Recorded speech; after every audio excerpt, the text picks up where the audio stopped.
Well, greetings everybody, and welcome to another bonus Wednesday flight here with the group over here at msflights.net.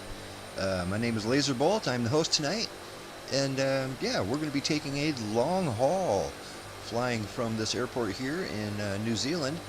We're going to fly back over to the mainland of Australia and continue flying around there for a couple weeks. We're going to check out the interior of the continent and see all kinds of neat stuff. Let's see where we at right now. We are sitting at the airport in Kaitaia. There you go. Probably mispronounced that, but yeah, that's where we're taking off from. We're going to fly over to Australia and land in the famous Port Macquarie. Should be a good time. It's going to be a long haul, so grab yourself a drink and grab a snack and make yourself comfortable. And yeah, we should be there in a few hours. So glad to see a few pilots joining us here tonight. Some people might not be aware that we started an hour earlier than normal, so maybe we'll get a few more hopping in as we go, but that is the plan. Tonight is pretty much just a positioning flight. I didn't want to do this on a Friday night because it might be kind of boring for some people. We're just going to be over the water. Usually we take 2 or 3 landings, and that's kind of exciting, but no, today we're just flying straight over to Port Macquarie. We are going to be taking off in about 3 minutes. Pilots, tonight we are climbing all the way up to 25,000 feet. So get your instruments all set for that, 25,000 feet. And we're going to try to maintain 220 indicated. That should give us a good ground speed. And I see our buddy Captain Hopper's already saying hi. What's up, Hop? Good to see you. Wishing us a safe flight. Well, I'm hoping it's a safe flight too. You should have a good time. My buddy Captain Hopper over there, he likes to stream on Twitch. Does a lot of Destiny and stuff like that, and it's a lot of fun watching him. If you get a chance, check him out sometime on Twitch, and check out his YouTube videos. He does a lot of Destiny content. We're sitting here, we got Wingnut Bob and Snowmanson. Never flown with Snowmanson before, but everybody's welcome around here. I see he's got that same C-130 that we have, and that's very cool. This is my favorite bird. We're in that Blackbird Simulations C-130J. They like to call it the Dirty 30. It's a bit of a nickname for it. So yeah, we're going to be taking off here in just a few minutes.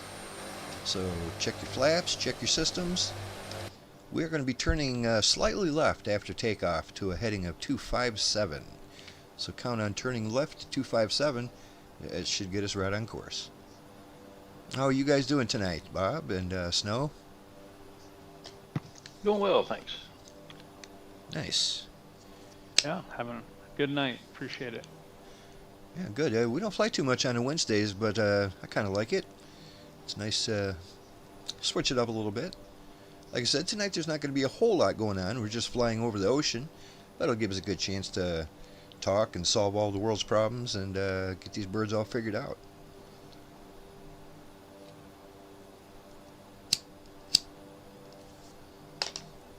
I was telling these guys earlier, it's finally warm enough around here for me to open my window up. I love that. It's about 70 degrees, and that is just perfect. It's beautiful out here. So yeah, hopefully I won't have too many noises going on that'll interfere with my microphone. I think everything's working out pretty good so far. We're going to be taking off in 1 minute.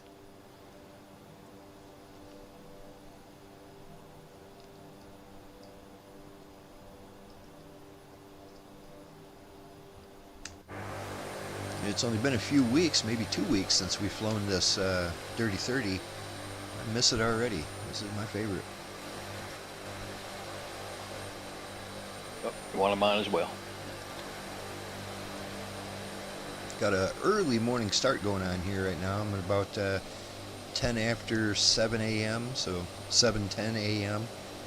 And we will watch the sunrise as we get up over the ocean. So alright guys, it's just about 10 after the hour and ready to go, so make your final checks, and we're going to be out of here in about 15 seconds.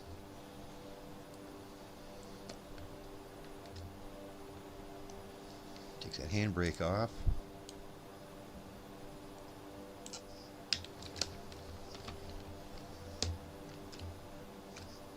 Alright pilots, let's go ahead and get these birds up in the air. Lazerbolt is spooling up. And we're rolling. This isn't the longest runway in the world, but it's long enough to get out of here.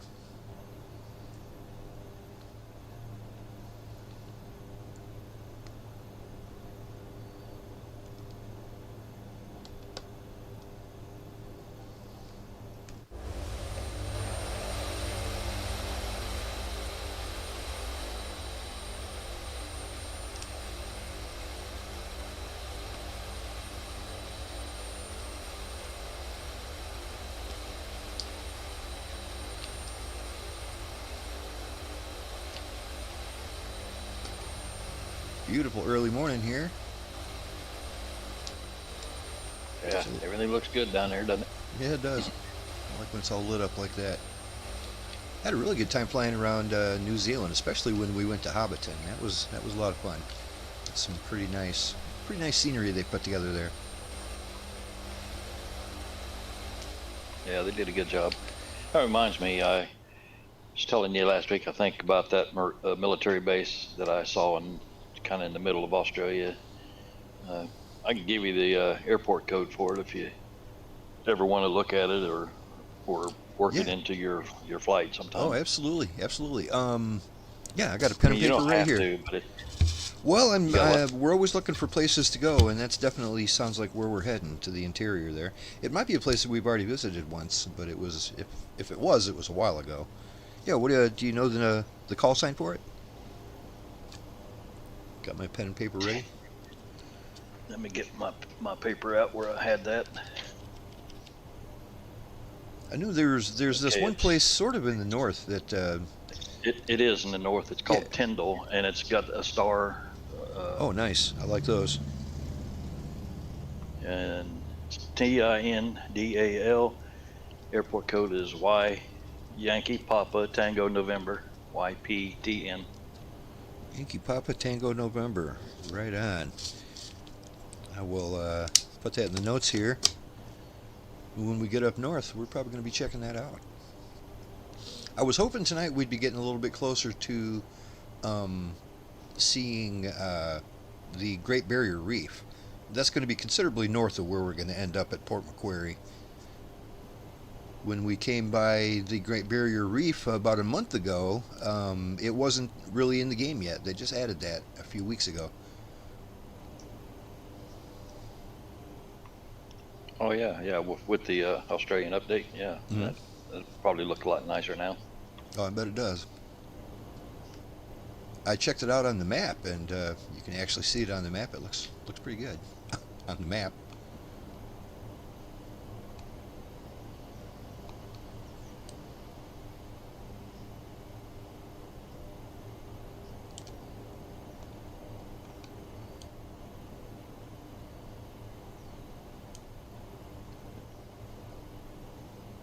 Here we go. Get my vertical speed here, something normal.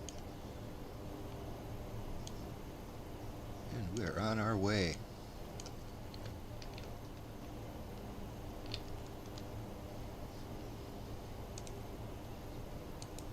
Alright, my navigation is armed and waiting to capture the flight path. Should happen any moment now. I repeat, we're climbing up to 25,000 feet tonight. That should be a problem, and we're going to try to maintain 220 indicated.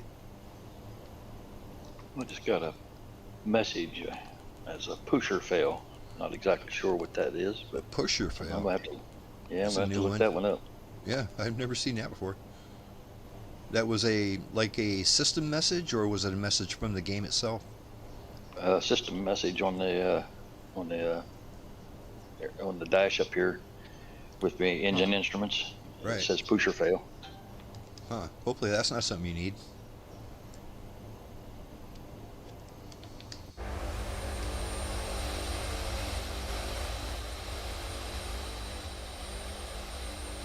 Beautiful early morning. Got the sun just coming up over there.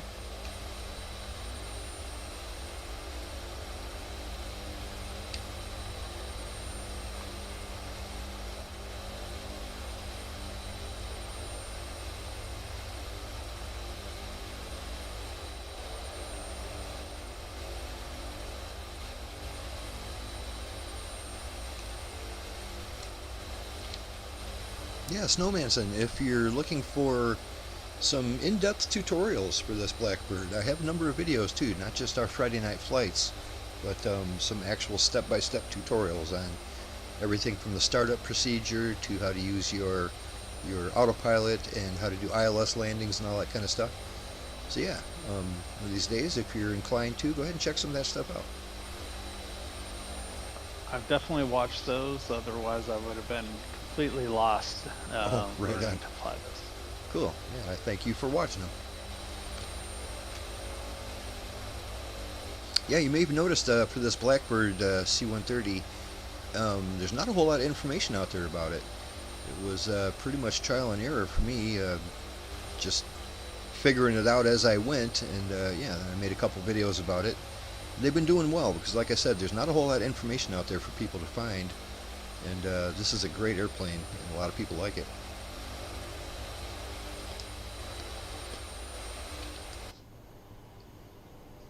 Climbing through 13,000 for 25,000.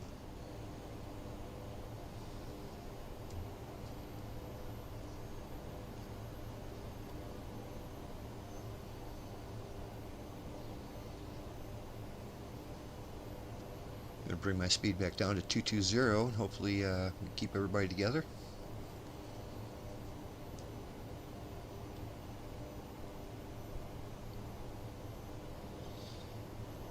So we just had a Memorial Day. Did everybody have a good Memorial Day? Hopefully you got a little barbecue in you or something. I know I did. No, it was raining here. It was pretty hard, and so I just did me a couple of pork chops in the air fryer There and you some go. mac and cheese. All right, on. But, no, nothing special. It was okay. Yeah, put the smoker to use this weekend, that's for sure. Oh, it's a good weekend for that.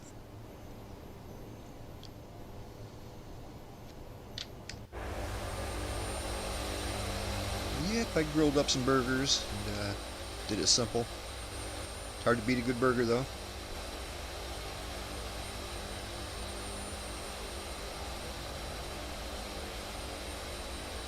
Say, we usually do these flights on Friday. We have the show, the Friday night flights that we do. And if anybody would ever want to join us, including tonight, it's going to be a long flight tonight, so you got plenty of time to come join us. We would encourage that. Come join us. It's a good time. We take it pretty casual. We just like to have a good time around here and shoot the shit. And yeah, if anybody would like to join us, all the information is in the description of the YouTube video. It'll tell you what we're flying and where we're flying to. And there's even a PLN file that you can download and plot that right into your ILS or into your GPS, and that'll get you up and running.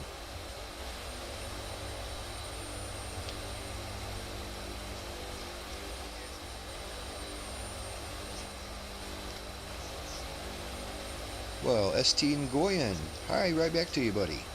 Happy Wednesday.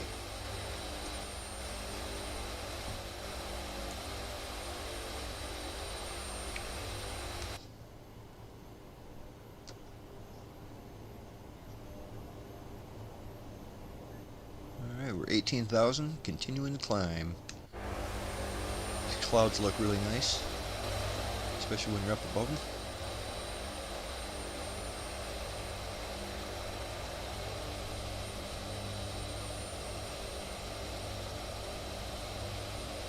Yeah, got that kind of a purplish blue horizon there in front of me where the sun's at. Yeah, it looks real nice, doesn't it? It looks really nice with the, I've got my my blue running lights going there, the, what do they call those? The formation lights. Those look really nice. Yeah.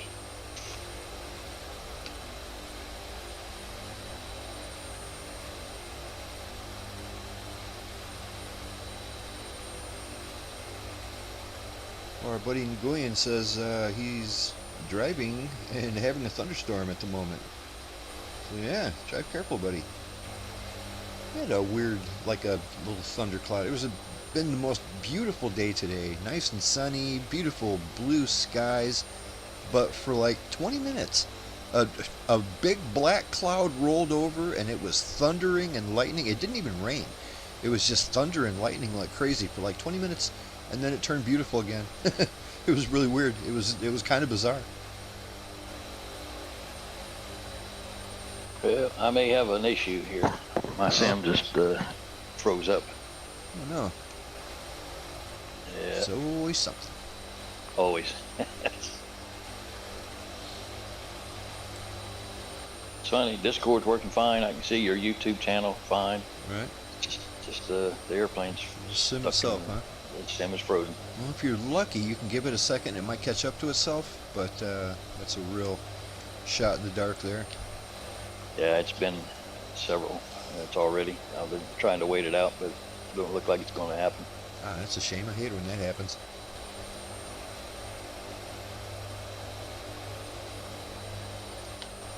Knock on wood, but I've been having pretty good luck lately. Actually, usually I have pretty good luck with the sim itself not having an issue. So far today, so good.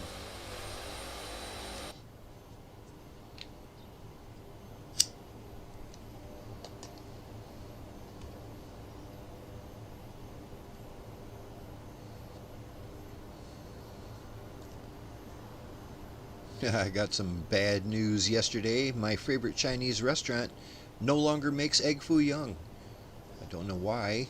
If it's too difficult for them to make or whatever. They've made it for decades, and I love it. It's my favorite thing.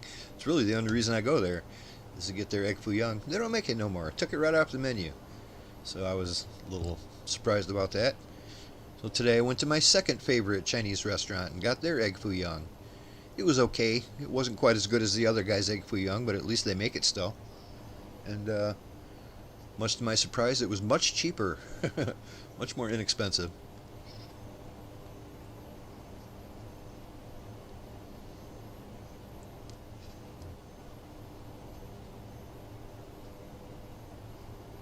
Alrighty, just about ready to level off at 25,000.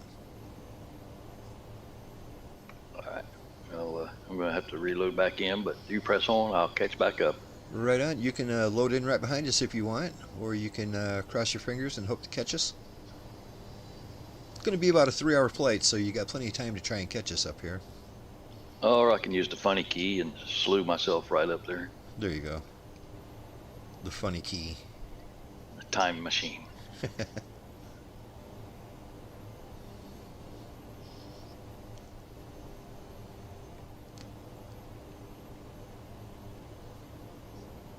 Alrighty, ground speed's already looking pretty good.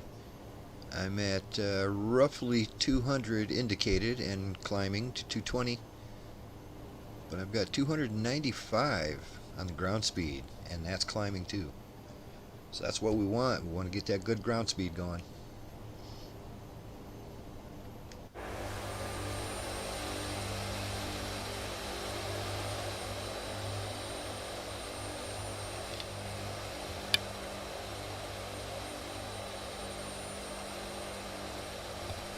Yeah, these clouds are beautiful.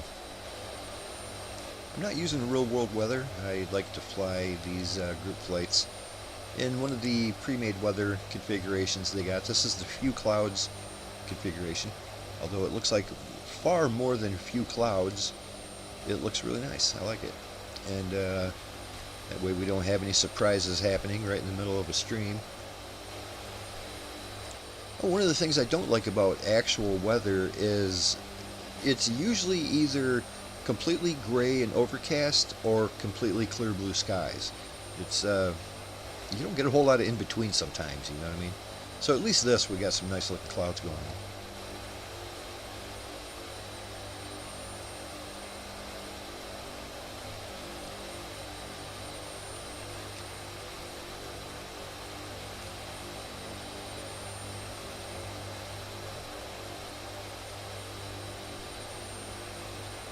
I see we've got a few people watching on the stream there. How's everybody on the stream doing tonight, wherever you are in the world?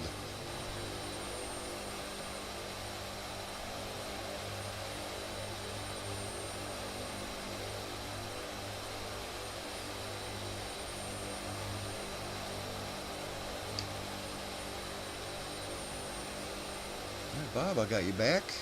At least back in the airplane. Yep, I'm at the runway loading in the flight plan again. Right Be on. up there in the air in a minute. Yeah, we're only about 68 miles ahead of you. That's good. This thing covers some real ground in a hurry, doesn't it? We just took off and we've already covered 70 miles.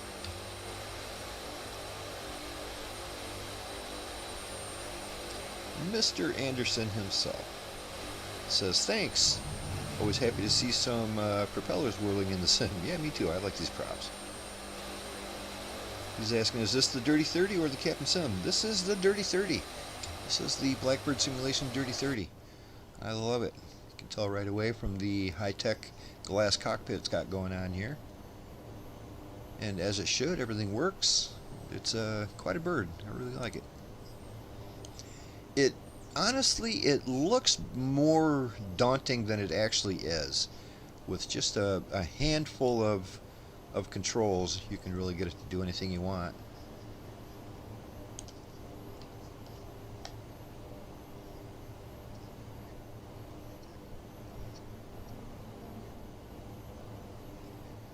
Yeah, Mr. Anderson, the Dirty 30 did just have an update maybe 2 weeks ago.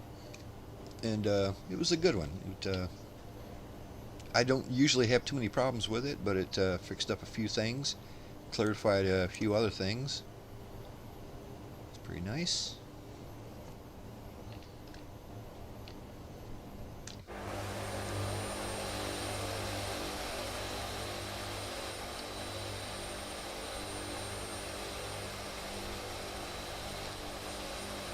Like that name, Mr. Anderson. A nice Matrix type of a reference.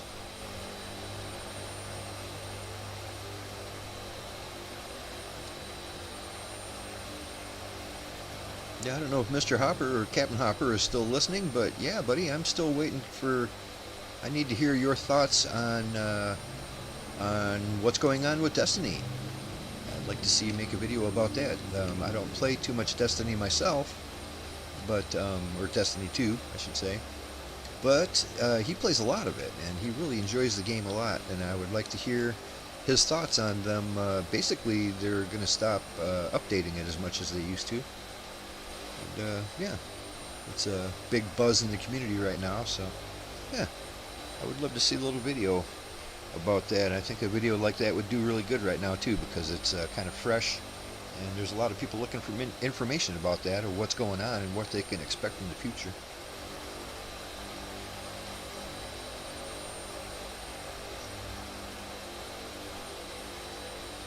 My name is Neo.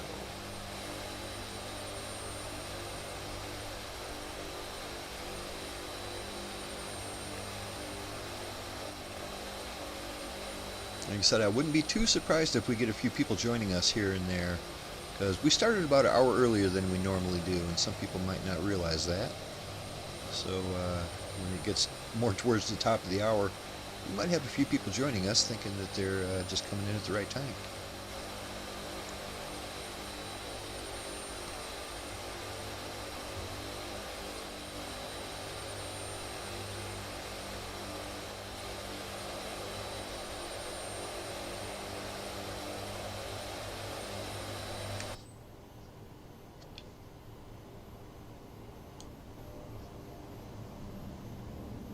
We have 960 miles to go. Sounds like a lot, but we'll be there in a hurry. Sometimes I really enjoy these long haul flights like this. This is probably going to take about, well, it's going to be over 3 hours by the time we get back to Port Macquarie. But it's a nice relaxing flight. I like this. Go high, go fast, and we'll get there.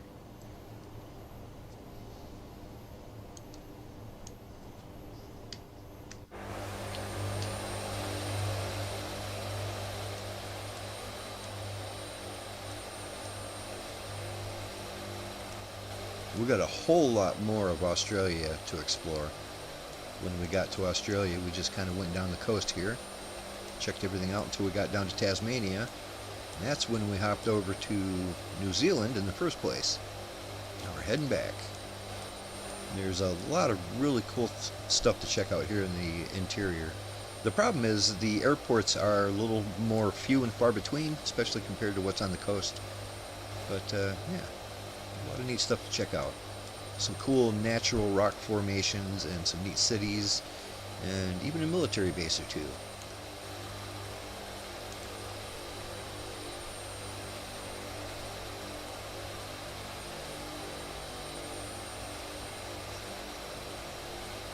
Yeah, Matt wants to know, is anyone with me, or am I just by myself tonight?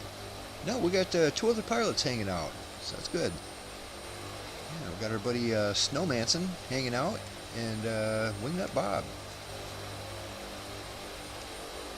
I'm trying to catch up to you. I couldn't climb as quick as you and Bob, that's for sure. Yeah, this thing, like, especially when you don't want it to, it can climb like a beast. I mean, I've had a couple times where right after takeoff it just shoot me straight up in the air. But yeah, like I said, we're maintaining 220 knots indicated at 25,000. When you get up to 25,000, you should be able to go a little bit more than 220. You can probably do 240. It'll slowly creep up to that fast, and that should allow you to catch up a little bit.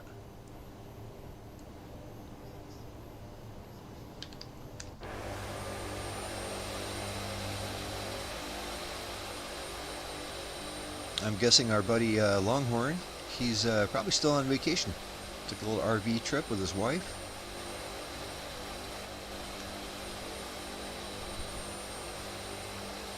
Which I'm looking forward to taking an RV trip here soon myself. I'm not sure when or where I'm going, but now that the weather is really nice, I am definitely going to be going somewhere. Looking forward to sitting in front of a campfire and cooking up some good food and just doing a bunch of nothing. I love how my RV's got pretty good internet, so I can still do my Friday night flights and won't interrupt anything.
Yeah, though over the years there have been a few flights that I pretty much flew myself, yeah, where nobody showed up, me, but we still do it.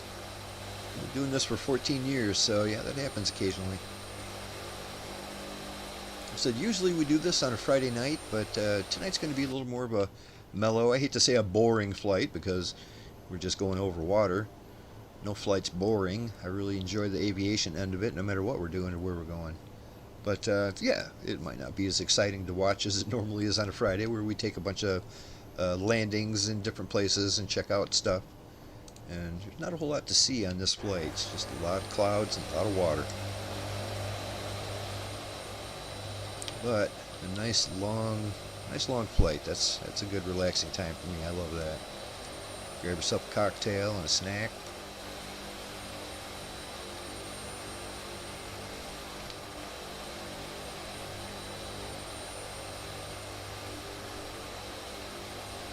Is your sim finally cooperating, Bob?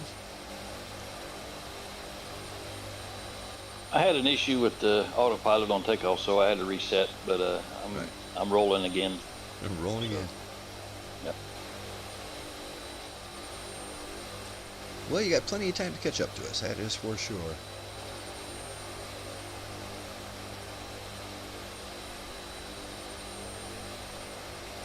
I see snow is almost up 25,000 feet. That should allow you to catch up once you get there. Once you level out, you'll gain quite a bit of speed.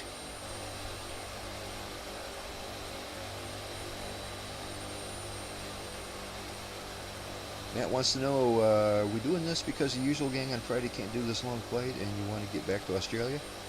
Actually, yeah, sort of, kind of. We do want to get back to Australia. That was the main flight that we're doing.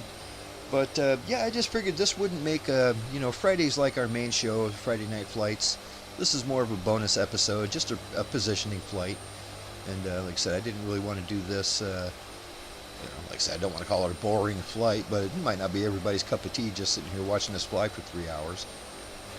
Didn't really want to do this on a Friday night. We'd like to have a little more going on a Friday night. We're visiting stuff and seeing things. So I figured, well, a Wednesday bonus flight. This will get us back over to Australia.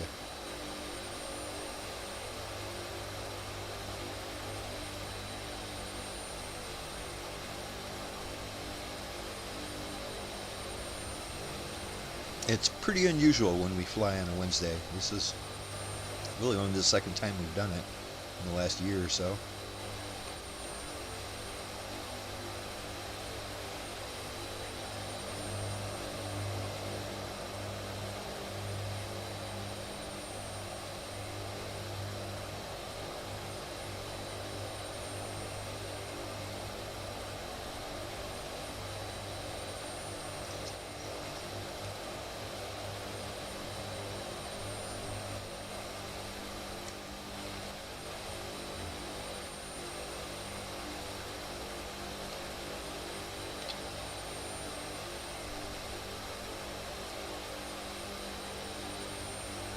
I saw our buddy Kineas, who flies with us often. He was streaming earlier. He was playing a little Red Dead Redemption 2.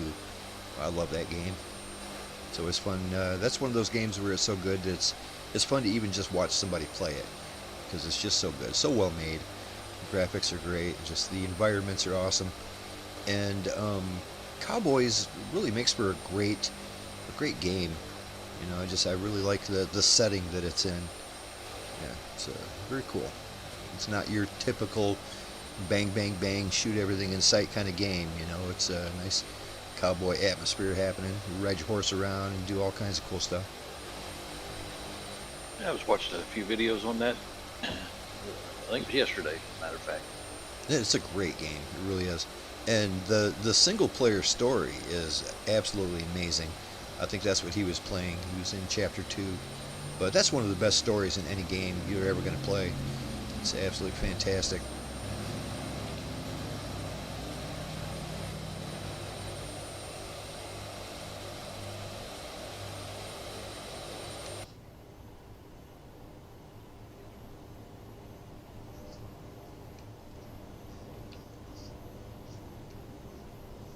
Going back over here and see what everybody's doing.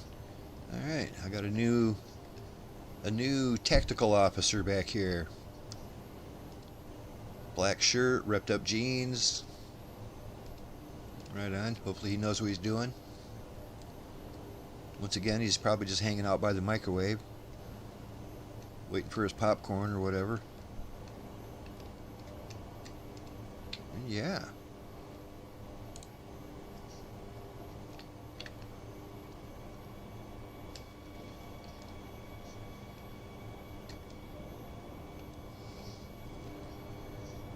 The emergency exit back here. Whatever you do, don't pull that lever. When it says do not open, they're not kidding. Don't open that. Our buddy Longhorn learned that the hard way.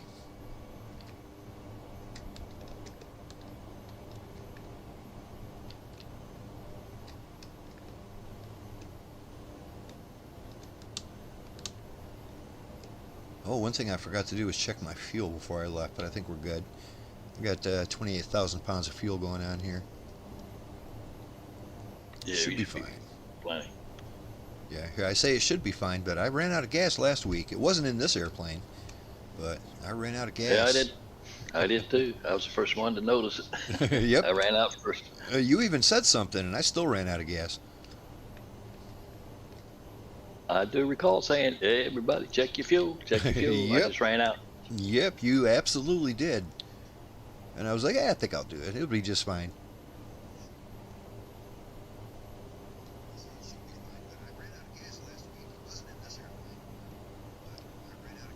Yeah, Matt, the interior of this plane is great. Just they did a great job all around. It hasn't been out that long, so there's still, minor glitches and bugs and weird stuff that happens. The weirdest thing about this airplane is everybody has like a different thing that happens with it. Everybody's got, some people have trouble with the steering on it. Like when you're on the ground, it doesn't taxi correctly for them. Other people will have weird glitches to where all your instruments will just turn pink, and then you have to restart the sim. Knock on wood, but I generally don't have too many recurring issues. But it's very bizarre. Like I said, everybody's system is different, and I've noticed at least 3 or 4 different people have 3 or 4 different issues with it. But it's relatively new. I mean, it just came out in the full release version just a couple months ago, so they're still tweaking it and getting it just right. It's quite a complicated beast.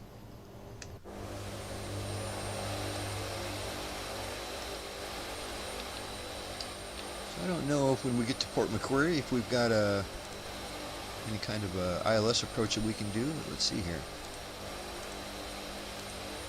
There is no ILS, but we do have a 5,800 foot runway. That's plenty for us. No elevation to speak of. It's kind of right on the coast, 13 feet.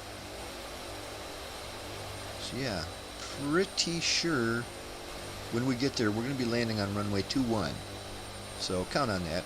We got a little bit to go. I'll remind us, but just count on landing on runway 21 when we get to Port Macquarie. Whenever I hear that name, Port Macquarie, it reminds me of my favorite artists, Ralph McQuarrie, a concept artist.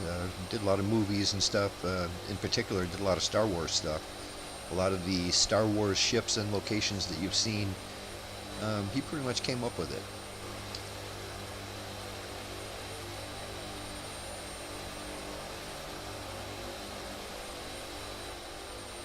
I was watching Sunday night, I think it was, when they was doing the Memorial Day concert. I was watching, going back and forth, but they had a Star Wars movie on. If I'm not mistaken, it's called The Awakening or something like that. Oh, The Force Awakens? Yeah, yeah, that's it. Yeah, it was pretty good. Yeah, that was the first of the sequel era there. And yeah, that was the first one that Disney made. I was just thinking about that movie too when that one came out. That was pretty exciting times to be a Star Wars fan when that first sequel era movie came out. It was good stuff. A lot of people think it dropped right off after that. They didn't really like the sequel era that much. But it had Harrison Ford and yeah, I forget the other lady's name. It was exciting. It was exciting times. What's her name? The gal that plays Rey. Yeah. She was good in it. Yeah, that's one of my favorite movies. That's really good. I like that one. I think out of all the sequel era movies, that might be my favorite. Depends on what day you're talking. I mean, for sure the one that I like the least is The Rise of Skywalker. But I'm a huge Star Wars fan, so I like anything Star Wars. I'd rather have more Star Wars than less Star Wars.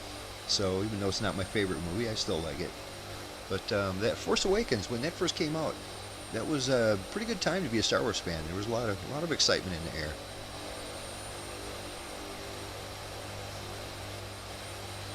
Like I said last week, I just got back and watched that Mandalorian and Grogu movie. That was fun. Enjoyed that. It's not, the next Godfather or anything like that. I mean, people are trying to hold it up to this super high movie standard, like it's high art. And it's not. It's just a good time. I go to the movies to have a good time, and I did. I enjoyed the heck out of it. It was great. The action was fantastic. The special effects were great. I love the Mandalorian and Grogu. Din Djarin's one of my favorite characters. It was fun.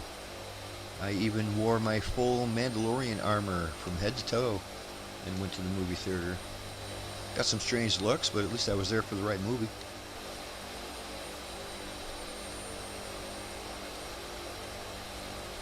I do think what I'm going to do next time is maybe dress in my full Mandalorian armor from head to toe and buy a ticket to like the Devil Wears Prada 2 and sit there and watch that movie in full man. Might really get people scratching their heads after that. Just as a joke, when I got up to the ticket guy, I asked for a ticket to Devil Wears Prada 2, and he got the joke. He laughed and sold me a ticket to Mando and Grogu. But I still think it might be funny to actually go to Devil Wears Prada 2 wearing Mandalorian armor. If you want to make people scratch their heads, that's the way to do it.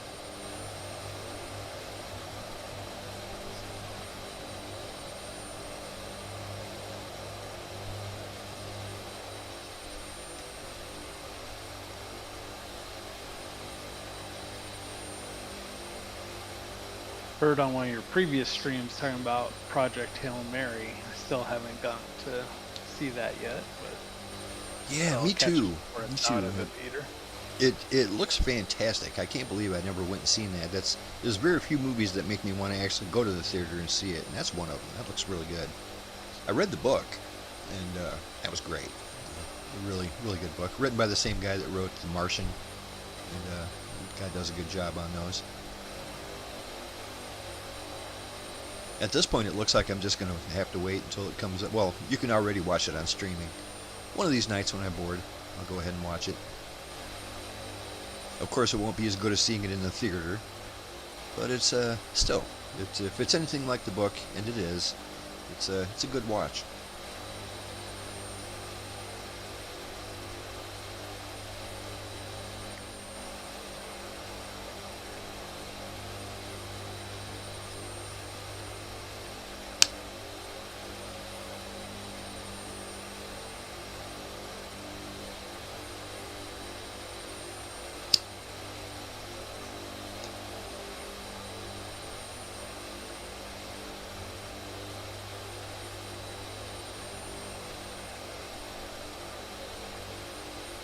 Yeah, I see snow is almost up to altitude. That would be good. Get your ground speed going on here. Only 5 miles behind, so that's not bad at all.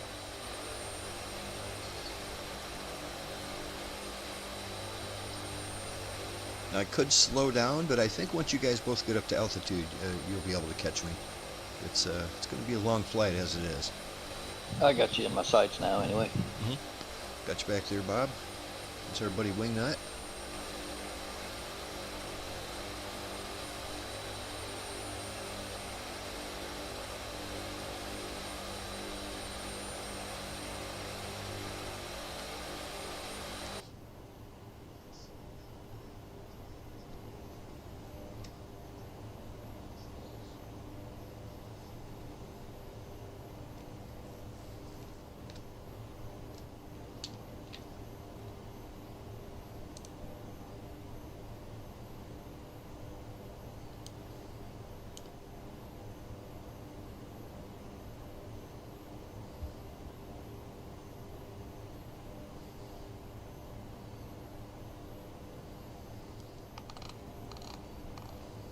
I still think it's just the weirdest thing that you can change your course heading and your heading. You can change that right on these two nuts that are right by your window. I appreciate that they did that, otherwise you'd have to look way down here to do it, and when you do that you can't see your instruments. At least this way you can. That's probably why they did it. I mean, it's unrealistic as could be to let you just change these nuts around, but it's handy. And in any of the documentation I've seen, they never mention it. I wonder how many people have actually even noticed that you can do that. It almost seems to me like it might be one of those things where they added that just for like testing purposes, and then they forgot to remove it. But it's still there, and it's handy. You said you could change your heading with one of the bolts. You can change your course select with the other bolt. I always like to set my course select to the heading of the runway we're coming in on, and then that way you can see, compared to how you're coming in, you can see what the runway's looking like at a glance. Yeah, I had no idea you can change it to those. Yeah, do you see the two nuts I'm talking about? Yeah. Yeah, well, weird, isn't it? I mean, they obviously did that on purpose, but like I said, I wonder if that's something they meant to remove when the full release came around and they just never removed it. Who knows? It's handy. I kind of hope they keep it that way.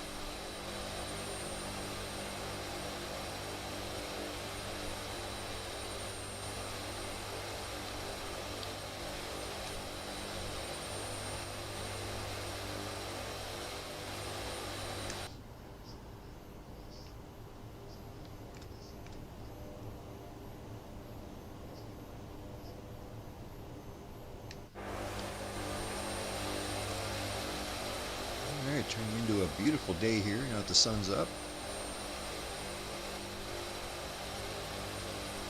By the time we get to Port Macquarie, it should be about 11 in the morning, unless we cross the time zone. We probably will.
What we could use tonight is a fighter jet escort. It always looks nice. That's what we're missing.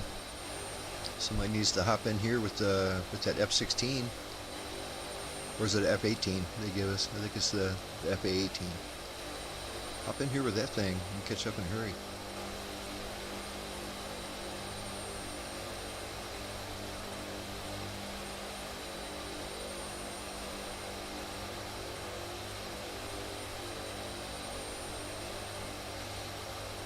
Alright, I see Snow is at altitude now, and he is catching up. Good deal.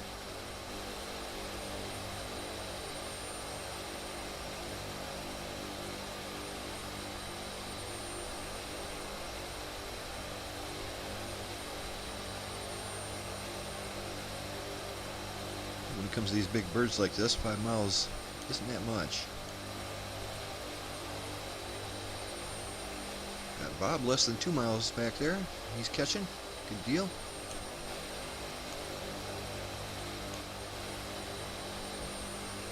Right on, we'll get this group together.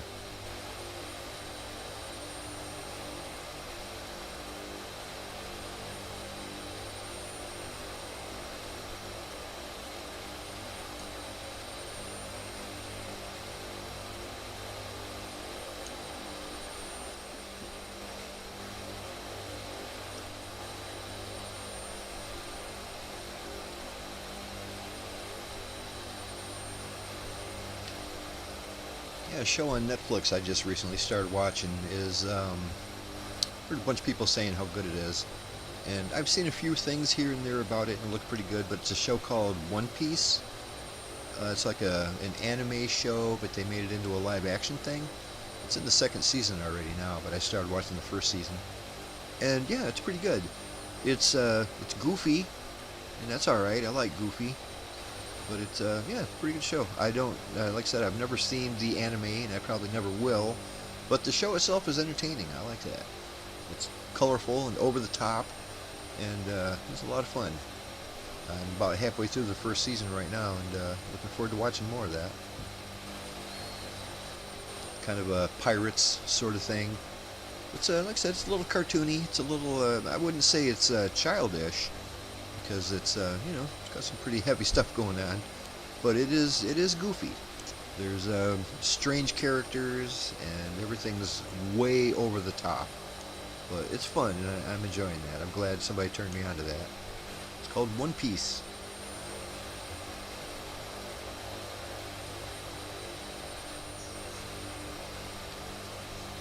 Kineas. Yeah, I'm not familiar with that one.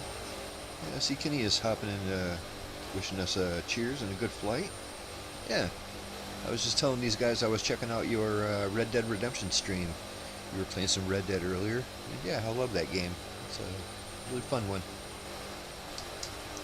It's a shame you can't join us tonight. We're going to be here for about 3 hours.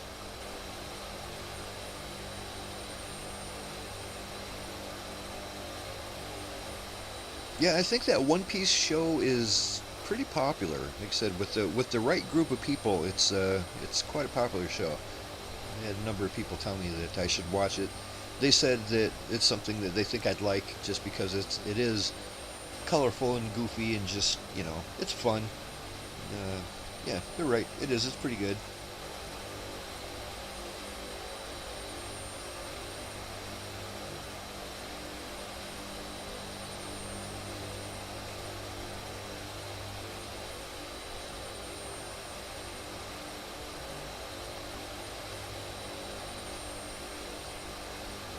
Yeah, Kineas, we will see you Friday. Friday, we're probably not going to be taking off out of Port Macquarie, but I haven't made the flight plan quite yet, so we'll find out. And like I said, we're going to be checking out, we're going to move away from the coast of Australia, we're going to be checking out the interior. Lots of neat stuff to see. It's not as easy to make a flight plan for the interior. Like I said, the airports are a little few and far between, but we'll figure out how to make it work. It's one of the good things about having this airplane. You can cover a lot of ground. This Dirty 30.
I've got a message here I've never seen before. Instrument 2, or INS 2, radial degraded. Whatever that is. I don't know, I see it too. I have the same message. Yeah. Hopefully it's not Plus, I still got it. super important. I cleared it, but Yeah, I I cleared still it out. have a We'll see. push or fail on my instrument panel. It's just makes you pay attention when it's something new. I've never seen that one before. I don't know what that's about. Radial degraded. I wonder if that has something to do with the remember back in the old days you'd have to do like a shift D to get your compass reset. Yeah, I'm not sure.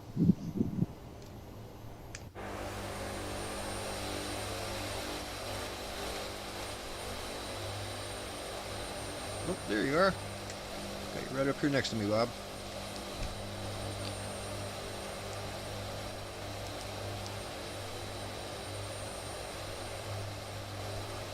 Trying to get it to slow down now.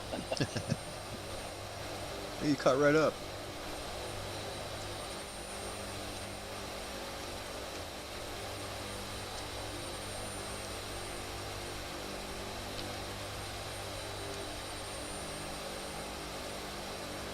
And Snowmanson's catching right up in a hurry too. He's under 4 miles away. Good beans.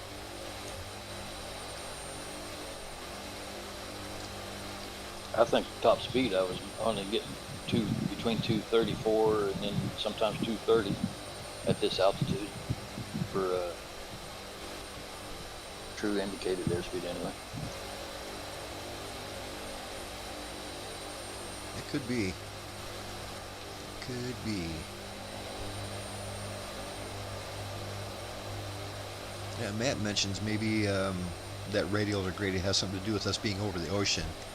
It's a little harder for us to pick up the GPS signal. That could also be. As long as we keep following this heading, we're going to get there.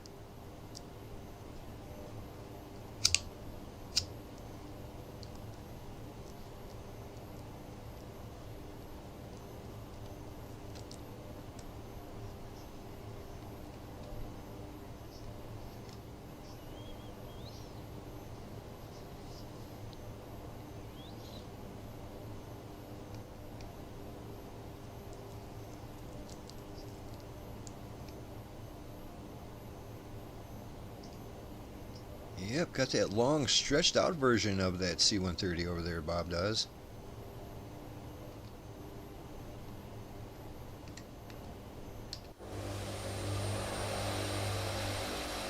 I like the short configuration. It's not that short, but yeah, the longer one has quite a bit more cargo capacity than this what we got. Pretty much behaves the same. Yeah, they do.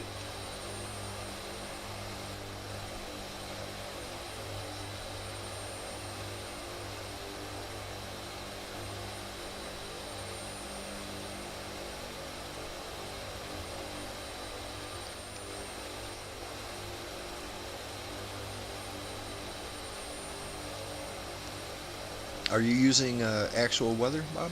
Or are you doing the few clouds? Doing just a few clouds. Right on. Custom.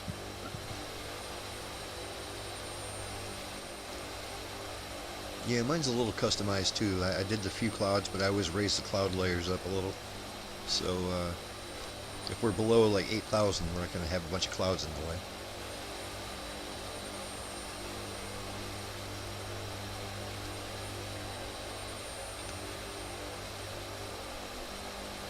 Yeah, looking back there, I see way in the back we got our buddy Tailhook joining us. Good beans. And look at that, it is exactly 9 o'clock here. So that's our regular time that we usually take off. Like I said, I was hoping that we might have a few people join us that just didn't realize we were taking off an hour earlier than normal. Well, it's good to see Tailhook.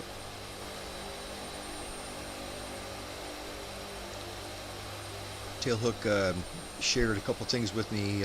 He is in a band, and he shared one of his songs I listened to. It was great, real good. The actual, like an actual legit band these guys are in, not just a garage band. That's pretty impressive.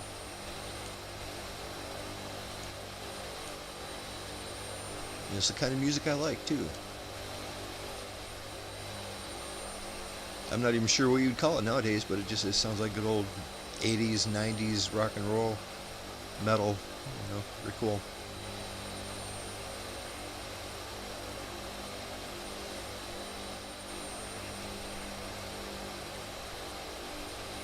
I wouldn't call it heavy metal, but it's definitely metal.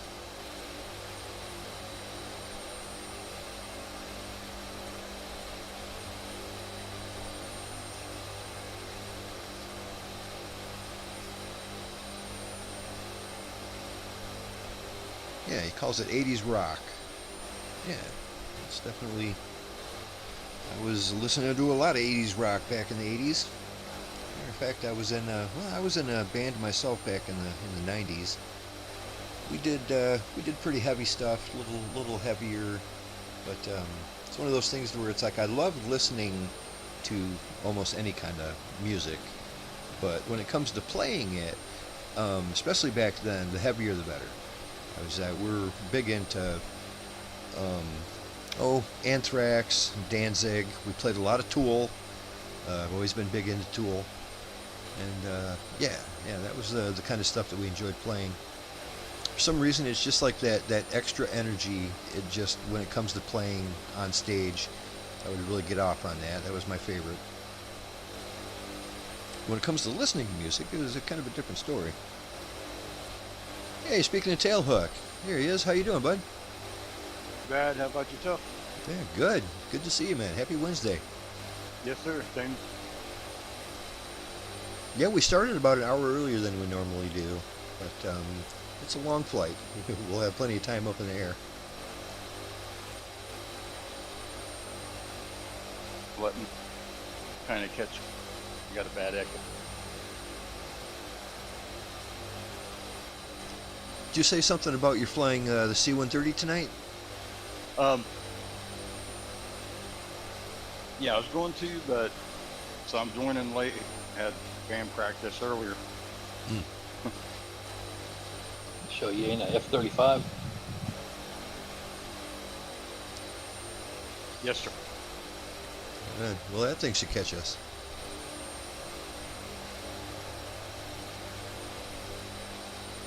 I still need to get around to getting that F-35. Like I said, it's a nice airplane. I'm not likely to fly it. I don't fly too many jets, but there's a number of people around here who do fly that, and I would love to have it just so I could see everybody properly. The people that like that aircraft really like it. It is a good flyer. I love it. And talk about being able to land anywhere.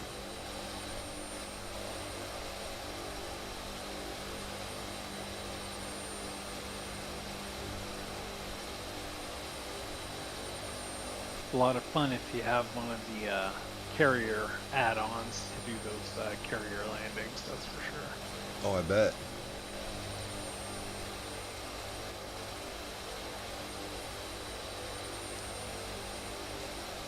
I'm gonna hop off and hop back on here because I got a bad echo. Okay, bad echo in Discord? Yes, sir. Oh, right on.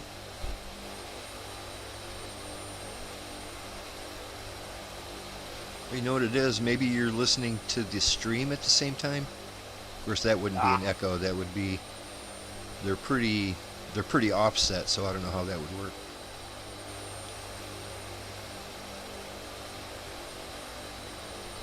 Yes, sir.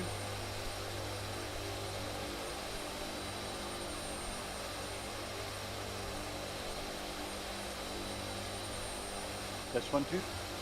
Yeah, we can hear you. There we go. No echo. Better. You were right. You were right. Oh, good. Good beans. I like being right once in a while. Oh, yep. Yep.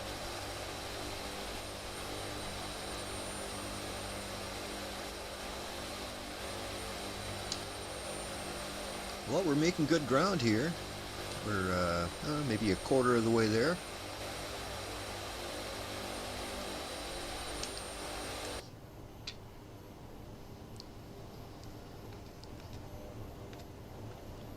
Got 750 miles to go.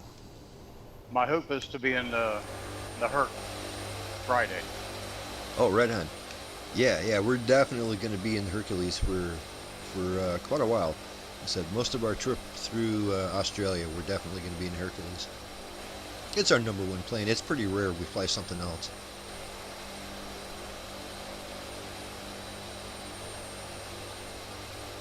We just keep doing laps around the world.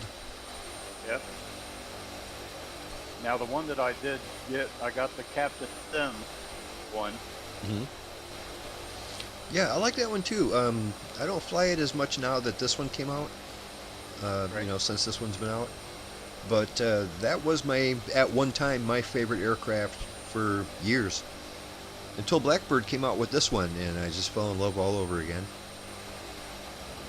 We got Yep, Captain got FS that one. 2024 with us up in here. Good deal. Greetings, Captain FS, if you're watching the stream.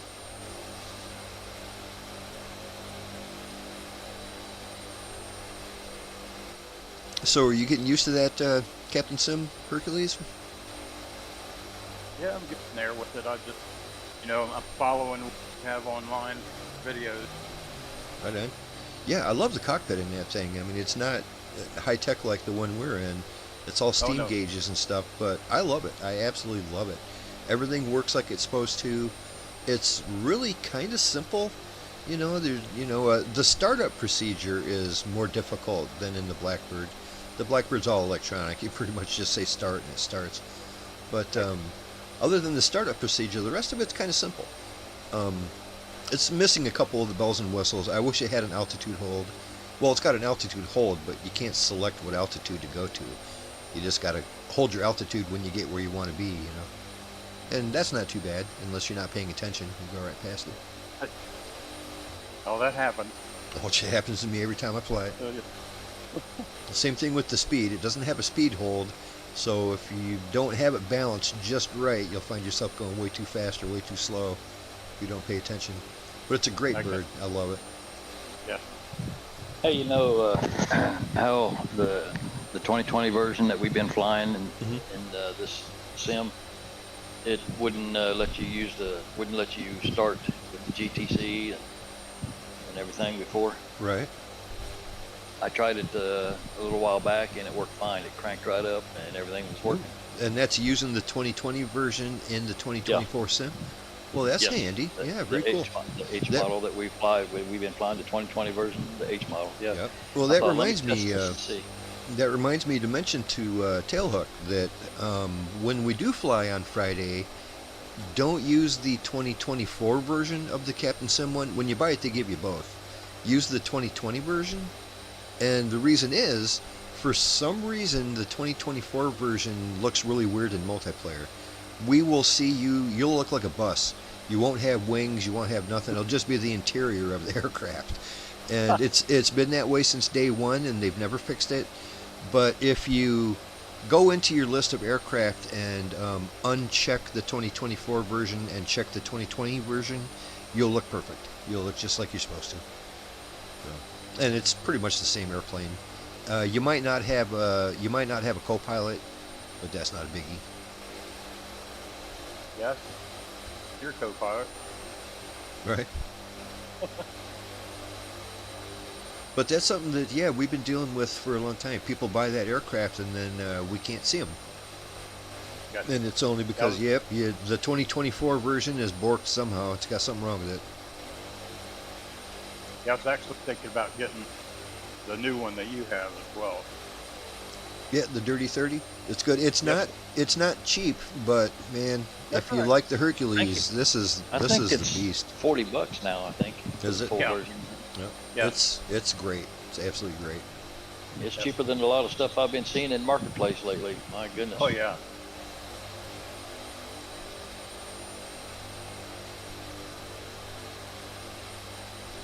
I see some airplanes I like, but I don't want to spend $60 or $80 for them. Right. Oh. Well, what I'm seeing more and more is they let you rent them now too, or at least give them a couple bucks for a demo or whatever, and that's a good way to see if it's actually as good as if it's worth the money, Right. That's a good option.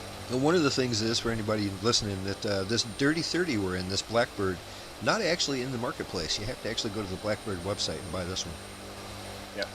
I'm assuming at some time it's going to be on the marketplace. I hope. That'll make it easy. And that will keep it updated too. And anything on the marketplace kind of updates itself.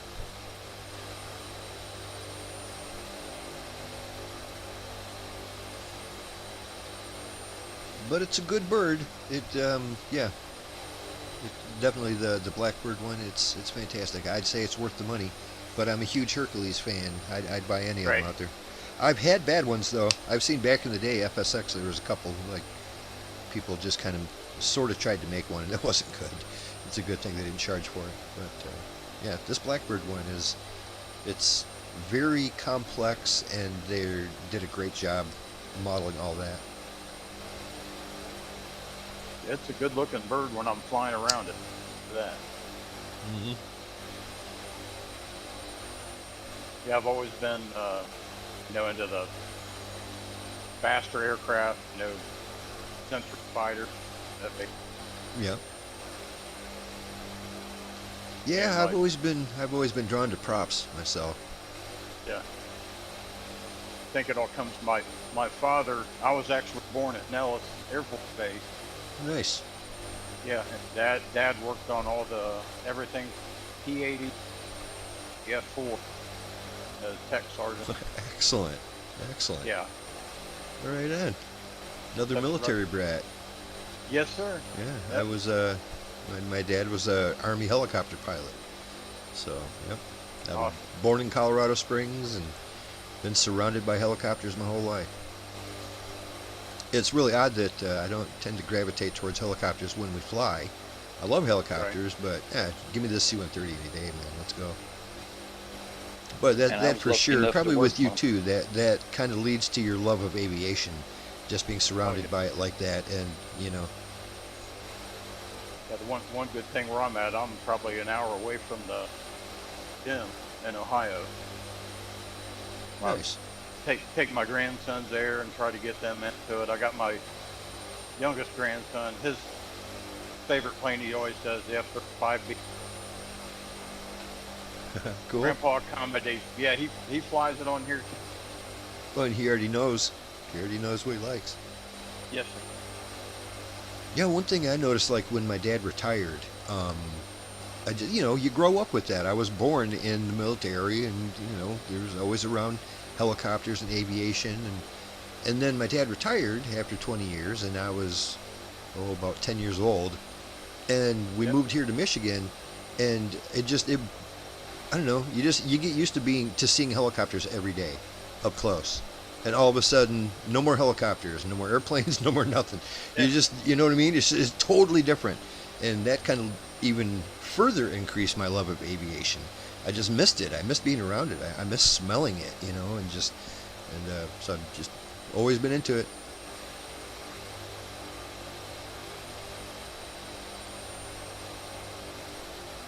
There's Tailhook. Didn't take you no time at all to catch up. Look at you. I've got you in the A321 because I don't have that fighter jet you're in. But at least it looks nice. I think one time I saw it substituted you for a business jet, and at least that's close. One of them Cessna Citations. It looks similar, I think same. That time I was flying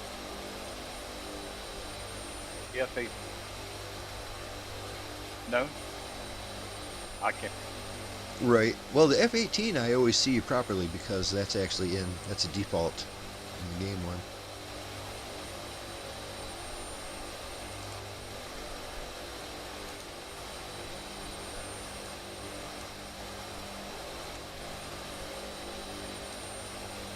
Yeah, I wish I had the Blackbird right now so I could a couple of screenshots.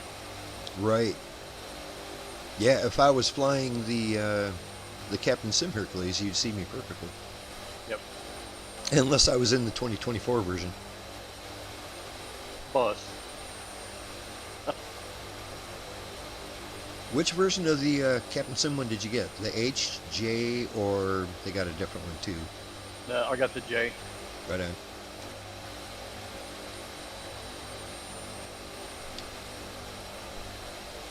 Not a whole lot of difference on there between the H and the J. Like literally zero difference in the cockpit, zero difference in the performance. The only difference is a 6-bladed prop on the J and a 4-bladed prop on the H. That's literally the only difference between the H and the J when it comes to the Captain Sim one. In I have a reality, J. the J should be quite more high tech. Yeah, it should be, but it's the same, like you said. But I think I have the J as well, but I Yep. don't think they gave me a 2020 version of it Really? when I bought it. Yeah. Oh, you know what? That one might not have been available in 2020. I didn't even think about that. Yeah.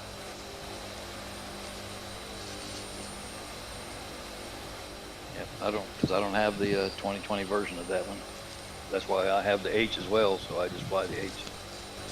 Right. Well, it's been a while since we've tested the whether you can see somebody properly. We might have that happen on Friday to see if we can see that J. Yeah. It's the weirdest thing too. It's a level of detail issue. Like how it changes the resolution of the model the closer you get in the game, and it looks like the interior of the aircraft. You kind of look like a bus, a big black bus. It's nothing but the inside of the aircraft. But when you get really close to someone, like touching them, then everything comes back. Now you can see everything perfectly.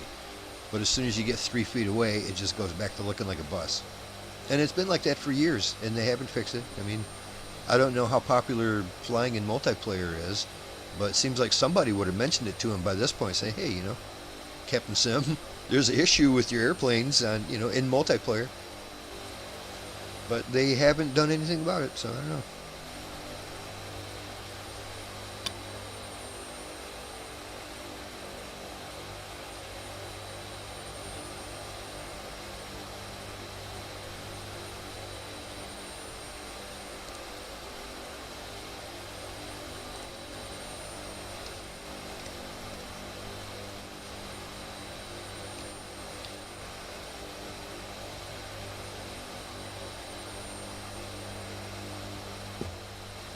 All right, let's see here. Laser, we got a Captain FS 2024 behind us in a C-130J.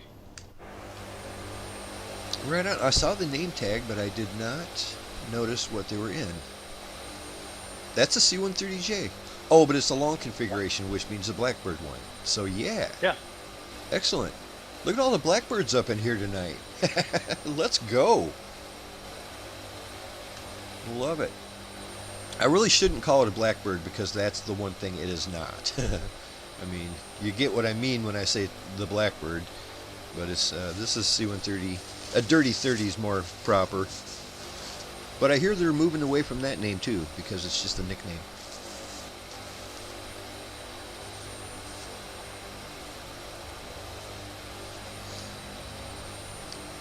Yeah, right on.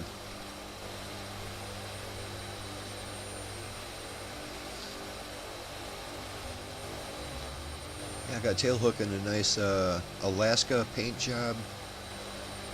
737. It's got the cool little picture on the back, a little portrait of somebody. That's how I'm seeing him as well. Oh, is that the Eskimo on the back there? Yeah, neat. There. I mean, at least it's a cool airplane. It's nothing like what you're actually in, but it looks cool. Nope.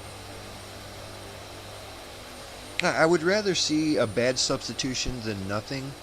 There was a little while there, I don't know if they fixed it with an update, but there was a while there that if you didn't have the airplane, you would see nothing. You just see their name tag, and that's not good. Like No, I said, I I'd rather that. see you in this than nothing.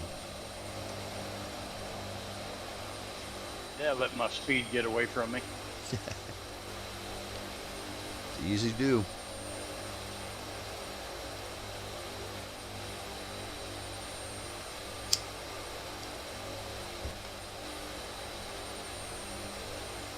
Yeah, we're not too far. If we went up maybe another 3,000 feet, we would probably have condensation trails.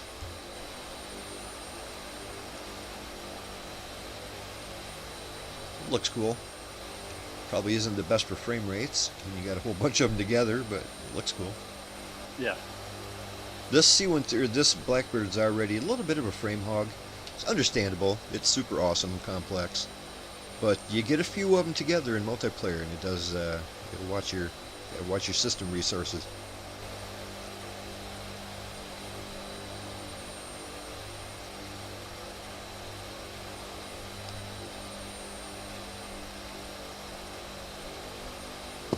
Ah, beautiful. Yeah, it was nice. After an hour of flying, had a few people join us. It's a good deal. That just tells me that people are used to us taking off at 9 o'clock Eastern.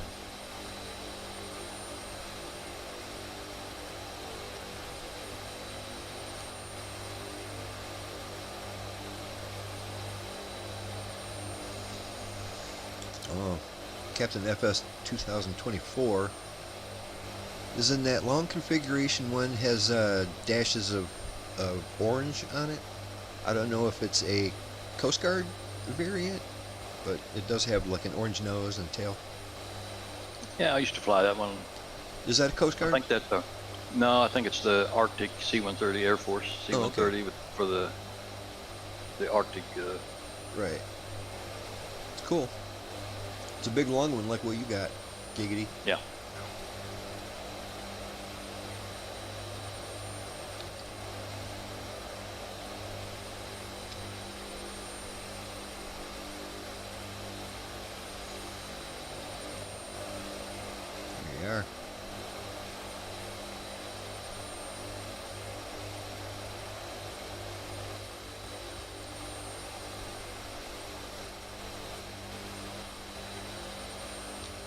Yeah, my band back in the day, we used to cover a lot of Tool songs, and one of the main reasons was the lead singer of Tool, Maynard. I went to high school with him. Oh, no kidding. Yeah, yeah. But it was one of those things where it's like he was a senior when I was a freshman. So believe it or not, he's actually older than me. And most people around here think I'm pretty old. But yeah, he's getting up there. But yeah, he was a senior. I was a freshman, and everybody knew him because both of his parents were teachers. And and he was like the star wrestler. He was just his dad was the wrestling coach, and he was a great wrestler. And yeah, he was just a your average. Of course, he was popular because he was both of his parents are teachers. He was. Oh, yeah. Everybody knew him. But well, it was a small high school anyway, with maybe 100 people in the whole class. But yeah, went to school with Maynard Keenan. And it's like I just never thought of it's like, wait, this guy's going to be a rock star someday. Just never crossed my mind. Just wasn't the vibe I got from him. But I didn't know him as well as a lot of people did. You never know what. No. But people have told me in hindsight that it's like, actually, you know what? He used to write this weird poetry all the time, and he was just like, on it. Well, and one thing that, like I said, that stood out about him even back then was just the family he was in was, like I said, both of his parents are teachers and super intellectual. Like right to the point where they didn't have a TV, there was no TV. For entertainment, you had three choices basically. You either work out, or work on a sport, just do something physical, or you read a book, or you learn an instrument. That was the three things that were, and he did all three of them. Apparently, but it was like back then I had no idea that he was into music, and I don't think he was into music as much as he was, now. Oh. Even back then, he probably didn't realize he was going to be a big, huge star. But he always had a good head on his shoulders. Always really, like I said, sound mind and body, this guy, and that's what his parents taught. And, he didn't complain about it. That was just the way it was. You read a book, or you play some basketball, or, freaking play an instrument or something. And that's what they did. His mom and dad were great dancers, And if you listen to some Tool songs, you might think that his mom and dad were horrible. These were not the same people. It was his songs that were written about his. This was actually his dad and his stepmom. Was what it was. My two teachers there was his dad and his stepmom. So yeah, it wasn't the weird shit going on. They were actually probably the best thing that ever happened to him. Straighten him out and let his mind flourish a little bit. But yeah, that's my Maynard Keenan story. Grew up with Maynard Keenan. Well, anyway, it was like, so, one day we're out at band practice. Had a little, like I said, a cover band going on. Right. And one of the guys came in. I think it might have even been the dude that ran lights for us or something like that. And he had his little cassette. He's like, hey, y'all remember Maynard Keenan? Or actually, his name's not Maynard. You guys remember Jim Keenan? We're like, yeah, Jim Keenan, that's right. He's like, well, look, here's his band. And we're like, what? What are you talking about? His band, no, check it out. It's really good. And it was that first opiate little CD they had, the quick. And we're blown away. We're like, what the fuck is this? We're absolutely gobsmacked. We're like, holy shit, this is great. And yeah. History ever since, man. You never know. Yeah, you don't. Yeah, I've played with a couple guys, back in, they all went to LA. One guy, he does Mick Jones Stone tribute band. Mm-hmm. They go around all over the country, doing that. I didn't head out that way because I had obligations back in those days. Probably glad I didn't. I'd have probably ended up a statistic. Right. Yeah, Tailhook, your mic cuts out kind of weird. It's almost like you got a noise gate on it or something that's triggering too early. It's like we can hear you really good when it's on, but it kind of, you know what I'm saying? It's like there's like a setting with the I don't know, like the sensitivity of it before it cuts in. I think it's right in Discord. But yeah, that sounds like a great story, and I missed half of it.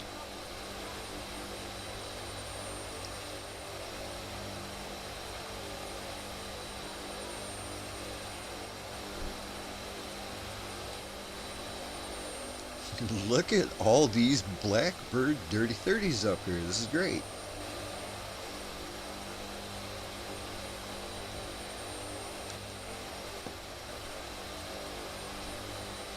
There, is that better?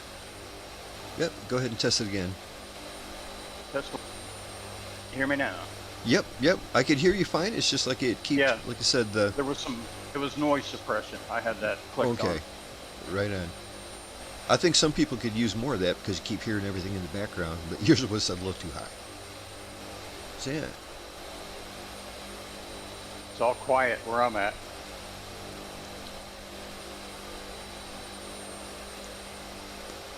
Been having good weather down there? You're not too far from me, a little further south.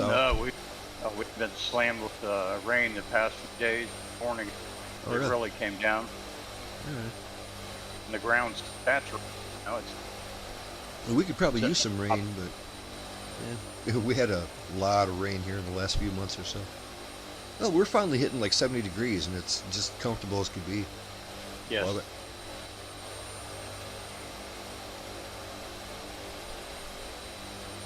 I've got a couple cousins live up in Charlotte, Michigan. Oh, in Charlotte? Charlotte? Yeah, Yeah. Charlotte. Yeah. Charlotte, yeah, most people Charlotte, pronounce it.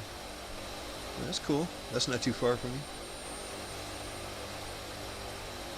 Over here in a little place called Ludington on the west coast. Okay. I'll tell you, the west coast of Michigan is badass because, you know, you've seen Lake Michigan. It's Yep. freaking, it's like an ocean. So we get the cool ass west coast sunsets just like California or Florida. You know, it's beautiful here. I live right in Yeah, a little harbor town. All that upper Michigan, but beautiful. Yeah, I need to. That's when I need to head up north, grab my RV, head up there for a week. How old are you, Laser? 58. All right. Yeah. I just turned 61, so yeah. Oh, nice. Right on, buddy. And still kicking it in the band. I love that. Yeah, my mind is there. It's just my body's starting to, you know. Yeah. I'm losing a little bit of both. Yeah, all my symbols from right, left. I saw your setup there. It looks pretty nice. You can just tell by what you got going on that you know what you're doing.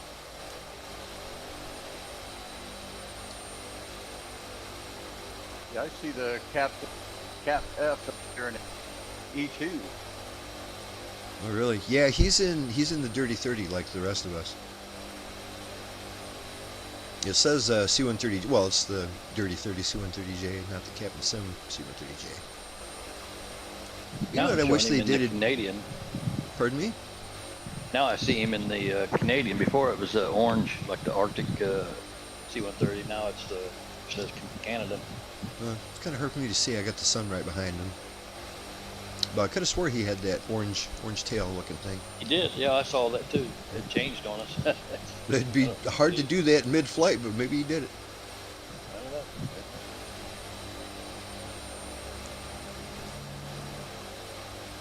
This is a great looking pack we got going on here. Look at you. Everybody just hanging. Got a great echelon formation happening.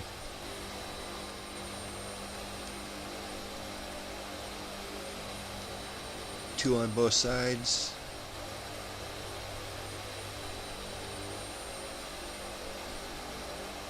Yeah, you've heard of the Alrosa Villa here in Columbus. Sorry, say again? Heard of the Alrosa Villa here in Columbus where Dimebag was murdered? Oh, right. Yes, yes.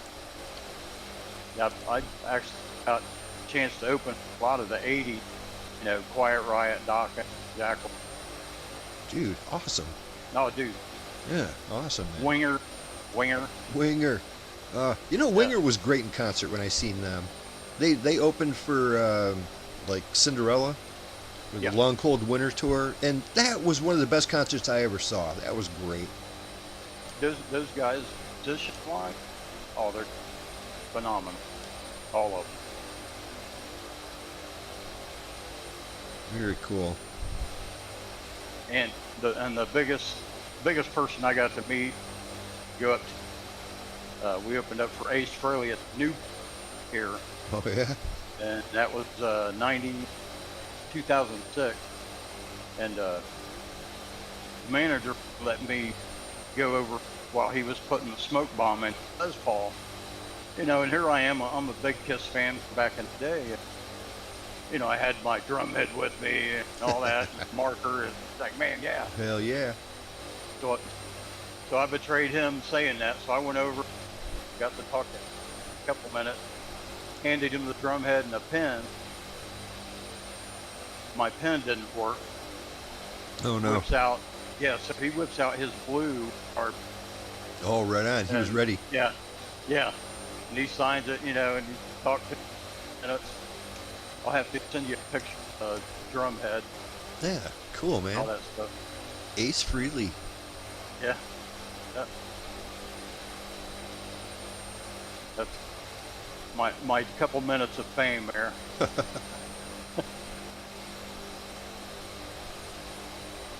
I think the most famous person I ever met was the guy who played Klinger on MASH.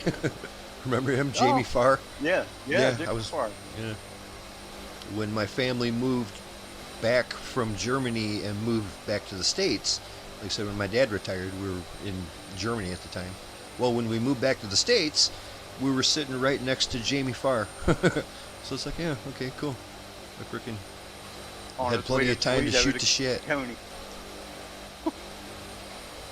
He wasn't wearing a dress, but like he was in the show, he for sure would have had a dress on. But no, just a nice, pleasant guy. Just goes to show you how times have changed too. I mean, that was a big TV star riding coach. Oh, He yeah. probably had to pay for his own ticket.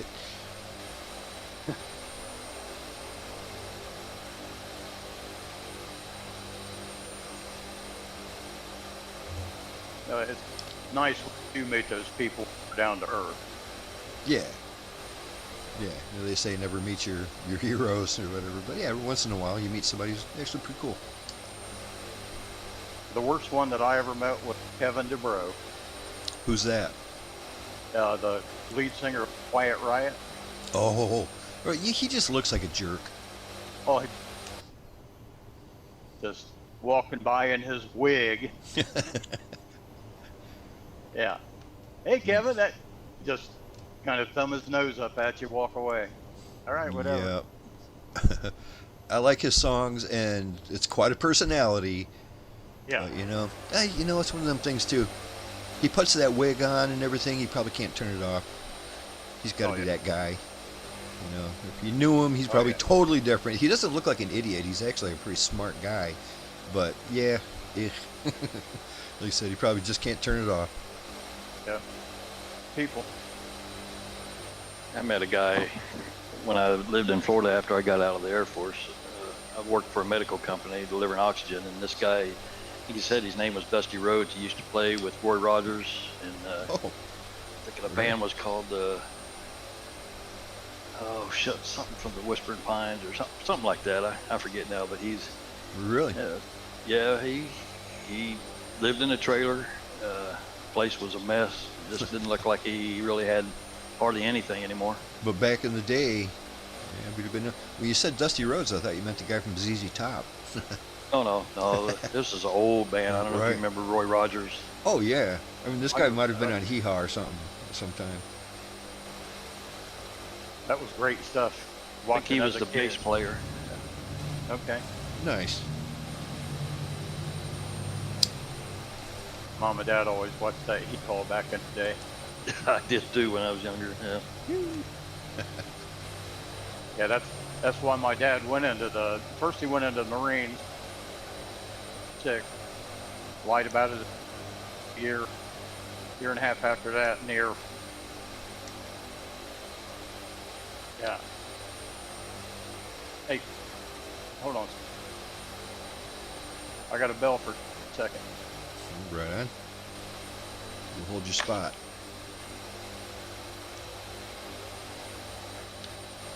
Yeah, the sun's up. Really nice. Looking good. Wonder what time of day we got. Oh, I might have just paused for a second for y'all. We're back. At 8:40 in the morning.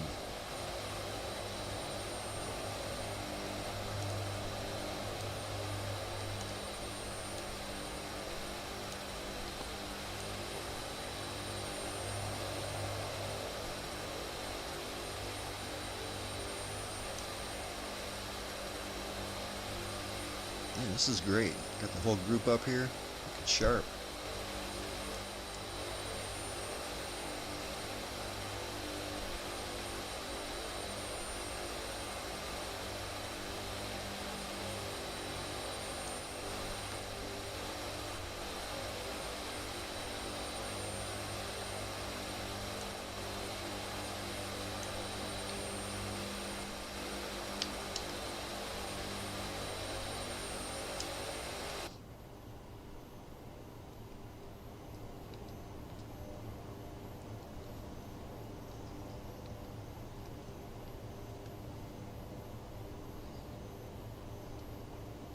Yeah, I think I might have mentioned on the last flight that I recently bought the what is it, Subnautica 2. It's in pre-release right now, but it's awesome. Totally hooked. I was hoping it'd be as good as I remember Subnautica being. That was one of my favorite games. I loved it, and yeah, it's great. Yep, gets you right back into it. Everything you liked about it's a little bit better, and they added cool stuff. And yeah, it's cool. If anybody has played Subnautica, then you know it's one of those games that's a little different from everything. It's not, you know, there's a million games out there that are exactly like the next one. This one's a little different. They're one of the best things is they clearly just did a great job on it. And so far so good on Subnautica 2. Digging it. Yeah, good. I think I burned about 6,000 pounds of fuel on it. I think I had 32 when I started, and I'm down to 26, 360. Ooh, I'm down to 23,000 pounds, which is fine. I haven't even used a quarter of my fuel.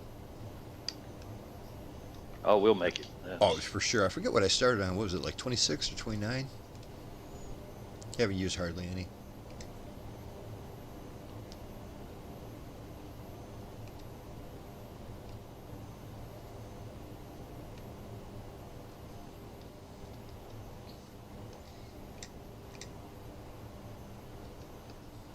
I love how if you watch it, it's like we're burning through 10 pounds of fuel about every 15 seconds. 10 pounds. Whoop, out the window.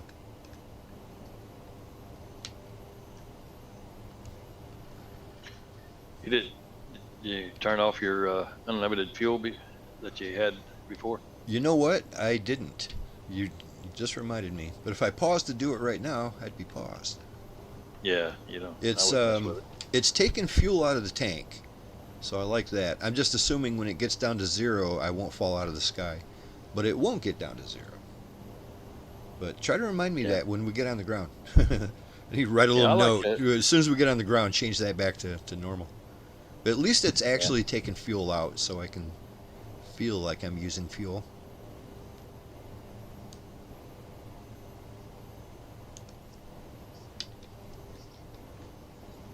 Yeah, I had to give myself unlimited fuel at the end of last week's flight because I ran out. And you know what? It didn't help me because if your tanks are empty and you give yourself unlimited fuel, now you have unlimited empty tanks. And my engine still wouldn't start. You have to add some fuel first and then give yourself unlimited. Ah, well. I don't plan on running out of fuel again, so problem solved.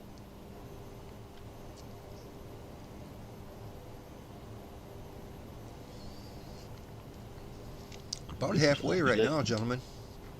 About halfway. I accidentally hit the pitch control knob there and went down. Uh-oh. You didn't go too far down, did you? No, I got it. Good. I caught it. We got a long ways to go. We're 25,000.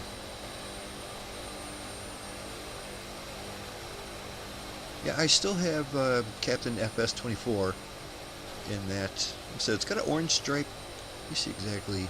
It doesn't say when you get his name tag up there exactly what they're in. Does it? What paint job? You just got to get close enough to see it. But yeah, it's got a little orange stripe on the front and the orange thingy on the back. I've seen you at, well, maybe it was Longhorn. I've seen one of you guys in it quite a bit. Yeah, I used to fly that one more often until I went to this one.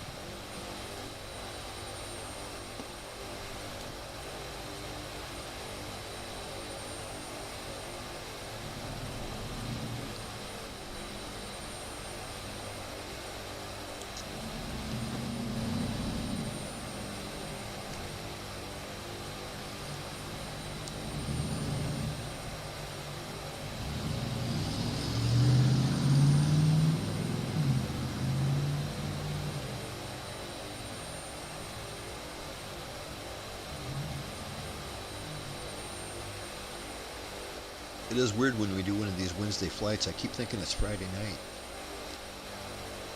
Oh, that'd be great.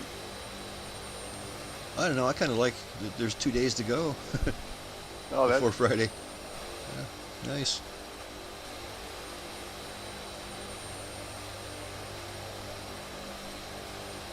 Hang right on. Bob's back, slipping back into formation here.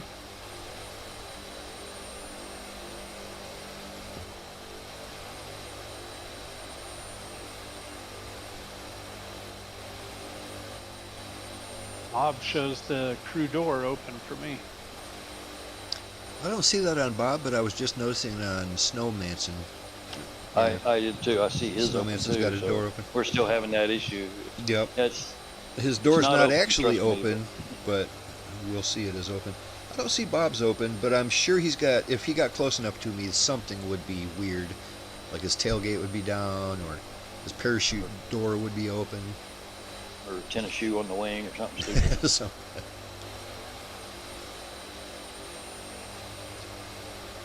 yeah, it's no biggie, and that's the kind of stuff that is just, it's random and obscure enough to, you know, I mean, this game just came out in full release. I mean, the Blackbird just came out in full release maybe 2 months ago. So there's But just you know- little weird stuff like that that needs to be cleaned up. But this airplane wasn't doing that until they did the Sim Update 5 came out. That's when we started seeing these anomalies. That is true. That is true.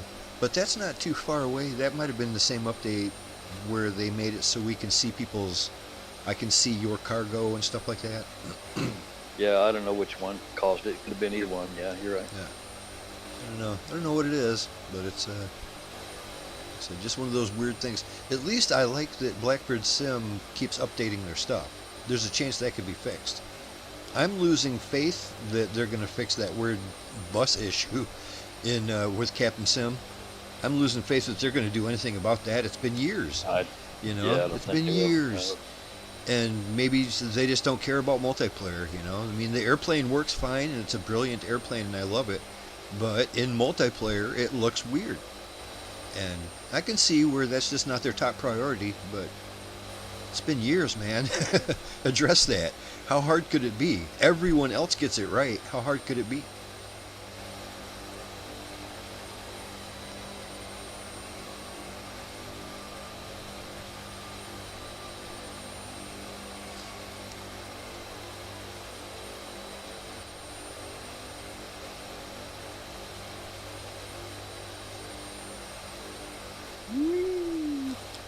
Hey, is that Coast I see? Coast, how's it going, buddy? I'm not online. I'm not flying. Not flying tonight. Well, right on. Yep, we're just kicking it on this long haul. We're about halfway. Looking good. Yeah, I still haven't seen the Grogu thing or the Mandalorian and Grogu yet. You should take the Yeah, granddaughter to that. The kids will love it. Oh well, yeah. I gotta pick her up from school tomorrow. There you go. Bring her home 2 hours late after you watch that movie. Not really. They wouldn't like that, would they?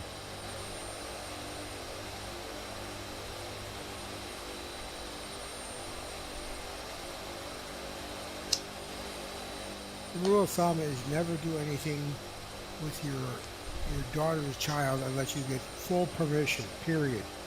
Well, that's a good rule of thumb in a lot of ways.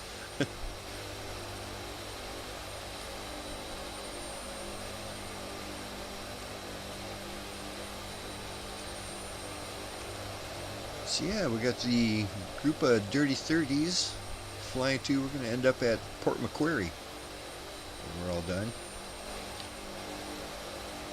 I noticed there's another small island you can land on about 2/3 of the way there. I See noticed one? that too. I did. I noticed that too. If you zoom way in on the map, there's a little something in here. There it is. And there's a runway on there. It's 3,000 feet. Yeah, I mean, I wouldn't be opposed to trying it, but this is already long enough flight as it is. It's going to be pretty close to 4 hours by the time we're done, and yeah, we don't need to take a detour. We just need to get to Port Macquarie. Let's go. Well, you could have stopped there and ended it there and took it up on Friday. I From there. suppose. Yeah. Would have been a pretty Certainly- short flight, though. Well, then you could go someplace else. You know, you just don't have to Yeah. stop when you know what I mean. Yep. Well, once we get to Port Macquarie, we're going to have all kinds of good stuff to see once we head to the interior of Australia. There's lots of points of interest, and actually there's a lot of places that we've visited in the past. We've been doing this for 14 years. A lot of places we've been to before, but now they look really nice. They just recently updated so much of Australia. Well, in 14 years in the computer business, things change an awful lot. Oh, big time. But I think we visited Australia back in the 2020 days. That was probably the last time we were here. So a lot of interesting stuff we've probably seen. It was years ago. But, like I said, it'll probably look even better now. There was this one place that somebody showed a picture of it last week. There was this one place we went to. Had a big flat top to it. Just a big geographic location. Big flat ass, I don't know, is it Ayers Rock or something like that? But, yeah, there was weird stuff when we went there last time. It was floating. It wasn't actually touching the ground. And now that they've gone through and made everything really nice, it's probably going to be badass. Well, I'm not going to fly tonight because I know how to get to your GPS and all that other good stuff. That should work. But I could do that, but I'm just not going to do it right now. Yeah, right on. I get it. Yeah, it's nice that you could hop in and say hi. It does feel weird flying on a Wednesday. This is pretty unusual for us. Well, I didn't even know it till 20 minutes ago. I forgot about it. Right. In the Yeah, I old figured days, this, a little bonus Wednesday flight. We're just doing a positioning here. There's not much to see. But, yeah, we're flying high and fast. I like that.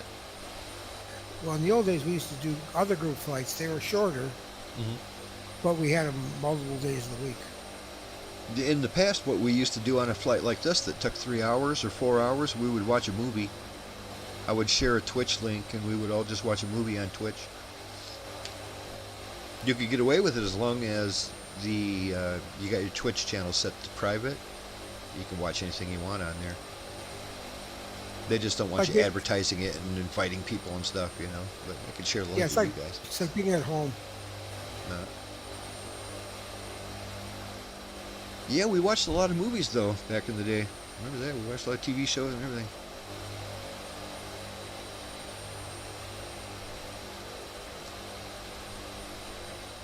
Longhorn's not here yet, huh? No, I think he's still in Northern California.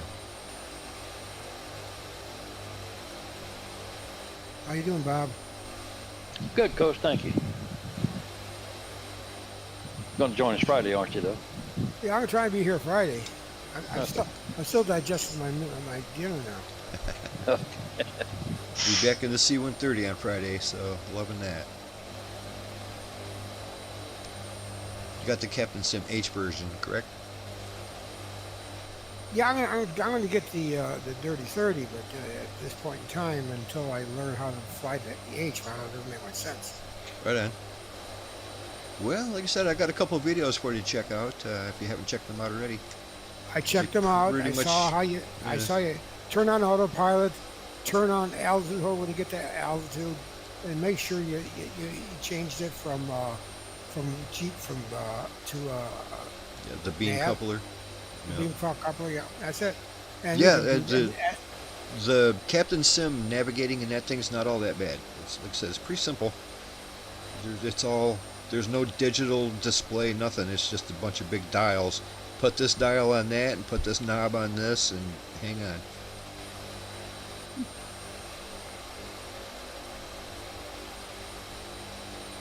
It's fun because you get to play Johnny Toggle with everything. Yep. Start flipping switches, Johnny. Well, I've been gone for a while here. What have you guys been talking about? You know, I think we've solved most of the world's problems. At least shaved off all the hard edges. Yeah. Okay, that's what. You don't believe me? No, we've been having a pretty good night, actually.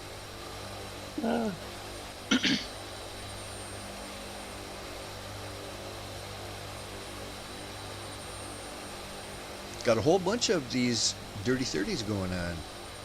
That's cool. This probably is the most we've ever had, even without Longhorn, or with Longhorn. We got 5 of us tonight in the Blackbird. Good beans. It's quite a beast. Takes a little dedication to get used to. Hmm. Yeah, it's that glass cockpit stuff. Like I said, I prefer a nice steam gauge cockpit like the Captain Sim one. But then this thing came out and it's just so detailed and so perfect and immaculate. Like, oh my god, I fell in love all over again. I fell in love with my favorite aircraft, the C-130. Yeah, we used to have a C-130 group up in Niagara Falls, but they moved out, the 914th, and they moved out of here. Yeah. But they used to fly to the Buffalo Airport, you know, just to do touch and goes, and fly back to Niagara Falls. It's just a turnaround, you know, a small jump. I used to see them come over the house quite a lot. You hear them coming a mile away.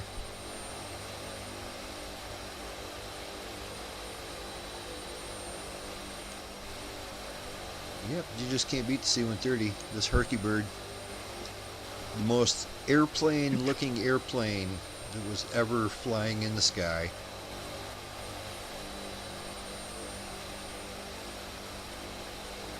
Laser said on Captain Sim C-130 to enable the 2020. Yeah, if you have the 2020 version, enable that, and we should see you just fine. It's actually a little better, you know. It's the four. You'll notice because it's a 4-bladed prop. Right, the J he's got has six blades. Earlier we were discussing whether we didn't know if the C-130J from Captain Sim included both the 2020 version and the 2024 version. Yeah, I don't. Apparently think they do. If If they do, then yeah, use the 2020 version instead, purely for the sake of multiplayer. But it had both of them. Nope, sorry. I said it did have both of those. Oh, that's good. 2020 and Oh. 20. Good beans. Well, I got ripped off then because mine didn't include it. Yeah, because I just bought that days ago. Yep. But you buy it on Marketplace or Yes. from Captain Sim? Marketplace. Okay. I can't remember if I bought mine from the Marketplace or from Captain Sim's website, but Right. yeah, I know my J did not come with the 2020 version, so dang it, I got ripped. Daggone it. You know, it's not much difference, just the looks of those props, but Yeah. still, it does look pretty nice having 6 blades. I bought the AC-130 gunship from them too on Marketplace, and I don't think it comes with a 2020 version because if it did, I would have selected that. Right. Well, it seems like I could actually see you in a C-130, and you didn't look like a bus, but the weird thing, since I don't have that aircraft, I saw you had your power supply hanging out the whole time. The little power supply Yeah. bus thing, he was connected the whole time you flew. That'd be like having the gas hose and nozzle hanging out for your car or you're driving down the highway. Right? But and the entire freaking gas pump, And the pump with it. the whole thing.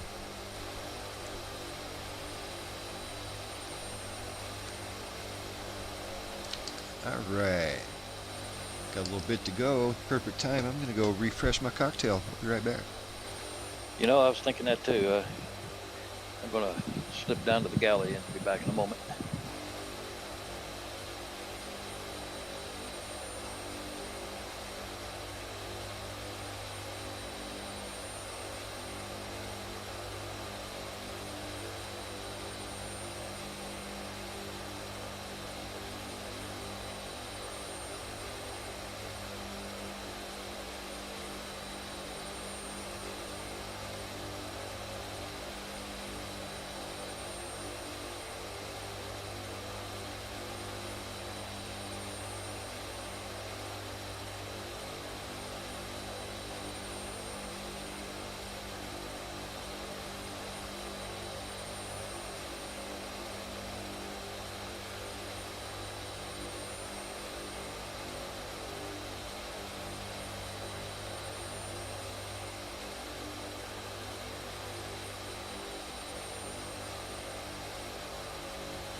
And I'm back.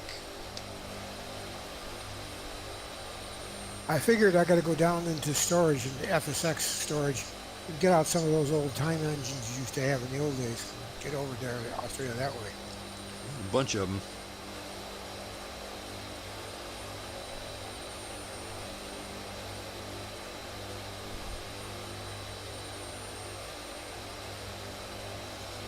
I'm thinking if I dug back through my archives far enough, I could find a whole series of flight plans for Australia.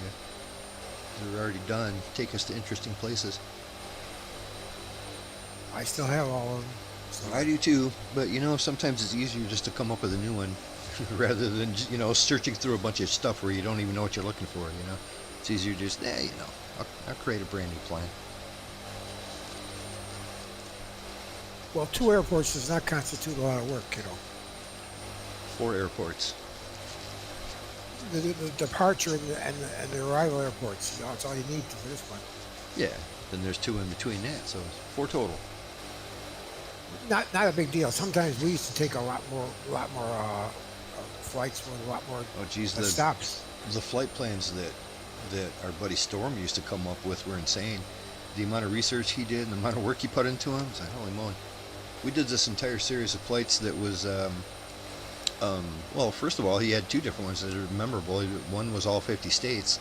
We would switch aircrafts every week to an aircraft that was suitable for the distance we were going, because each state is different. But yeah, we visited all 50. And then the other one was a Pony Express flight.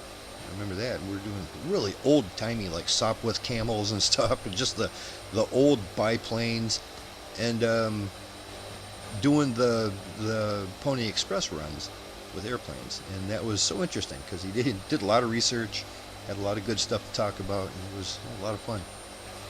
And usually there are more than 10 people in each of these Ouch. flights. There was probably 30. I've got the old, the Stearman bi-wing, biplane. Yeah. That thing is so fun to fly. And they That's the give one you where- different model. I think you can see the cylinders right from the engines just pounding away. Yeah. Yeah. Yeah, Oh, and yeah. if you fly at night, you can see the fire shooting out of the exhaust of it. That's cool. I haven't flown one of those since the FSX days, but yeah, what a joy. We took those, and remember, I have a video about us landing those on aircraft carrier, because one of the places we came into, like off of the shore of South Carolina or something, there's an aircraft carrier there. And we landed those on the aircraft carrier, and that was fun. Yeah, they did it nice. They modeled them really nice. For Who this is that flight in? sim That's here. not default, right? That's not. No, I Who had to did buy that? it. In fact, I think I bought them on just the website called Just Flight, but I think Yeah. I think they have the Stearman in the marketplace, if I'm not mistaken. I thought I Okay. saw it in there now. But I I've know got Just several Flight different well. models. Just Flight has good stuff. Sometimes. Isn't that a PT-19?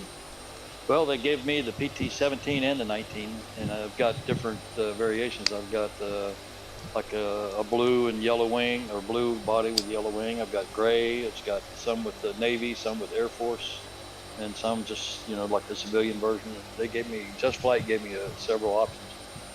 Cool. I don't know what the marketplace offers though. I thought I saw them have one, but I don't know what all it has in it. But it's a fun airplane to fly around in. I'm familiar with those guys a lot. They've got some good stuff. That's the company that had that air hauler that I was all into. I was like heavy into air hauler for a long time. It was just an add-on for FSX that made it so you could like carry cargo around the world and make money and build new base. It's kind of like the career mode that they got going on, but something about it was even more special. I loved it.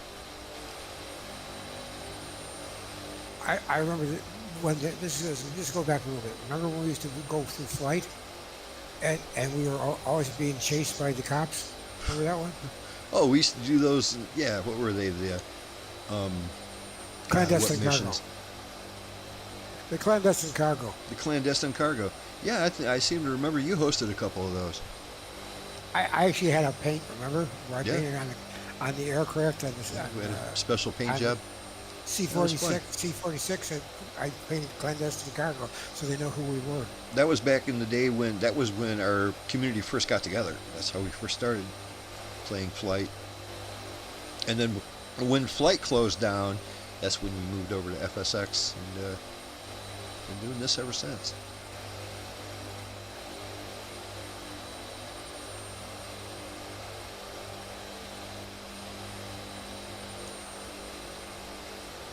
And one of the things we liked about the flight thing was, although the aircraft models were terrible, it had graphics on it that were reasonable compared to what was available at the time. Right. It was in some ways it was a step up from FSX. Yeah, I don't know. I never really liked it that much. It was missing a couple. It wasn't a flight sim. It was kind of an arcadey flight, experience. It You know what I wasn't a mean? game. It wasn't an in-depth flight sim, but yeah, you could fly airplanes, and it was all right. It was better than no flight sim. Did actually have, I found it had ILS, it had you could do all that stuff on it too. But then it also had weird stuff too. I mean, it's like I want to just sometimes give me the ability to pull up the map and put a marker on the map, and I can follow a waypoint to that. You couldn't do that in that game. Just the simple little things. Like navigation was seriously lacking. Like I can't find my way to anything. Just because, like I said, it was just kind of, it was a little on the arcadey side, and it was cool. A lot of it probably led to this, to be honest, just because it's the same company and everything. And it definitely got our community together, because once that game folded, we were like, well, you know what? We all have FSX, or at least most of us do. Let's just hang out on FSX. And we started doing that. And that was a whole different ball of wax when it came to multiplayer. That was actually never really worked all that well. It had lots of problems. We also had to do a lot more coordination back in those days too. With what? More coordination with other people. Oh, yeah.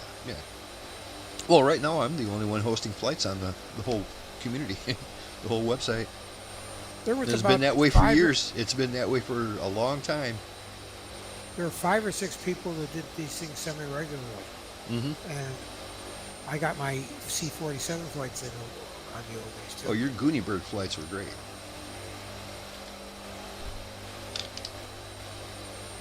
All right, we're getting there. I'd say we're probably, 3/4 of the way, maybe 2/3. What did I say we're doing when we get there? We're coming in runway 21. Early to worry about that, but we will be coming in at 21, relatively straight in.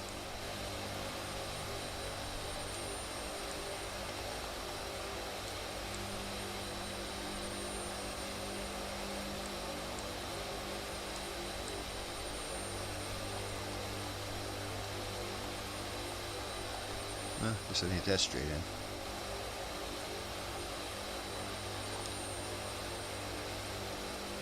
Right on. Coming in from the north.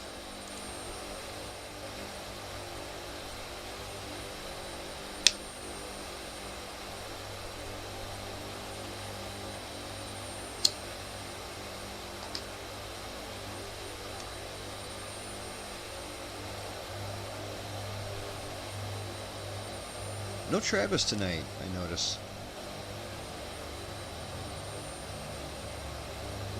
Boy, must have had something better to do on a Wednesday night. Do we know whether he's here or there? Well, we know he ain't here. Well, you know what I mean. He's not in the U.S. anymore. Is he still in the U.S.? Yeah, because he was talking the other day about, being in the 90s and humid down there where he's at now in Florida. And I told him, yeah, we hit 90s here in Tennessee for 2 or 3 days straight. Yeah, it was 95 in London yesterday. Oof. Glad we're not in London. It looks like our buddy Karma, I think that's Tailhook, says he'll see us. He'll see us Friday night. We will. We'll see you Friday night, man. Dust off these C-130s. You guys hit 70 degrees yet, Coast? 77 today. Really? Oh, I think we barely hit 70. It's beautiful. Perfect weather. I noticed on the map that we're getting more of the heat coming from the south than you were. Right. We're not expecting any rain in the next couple of days either. Sounds like everybody else got rain coming.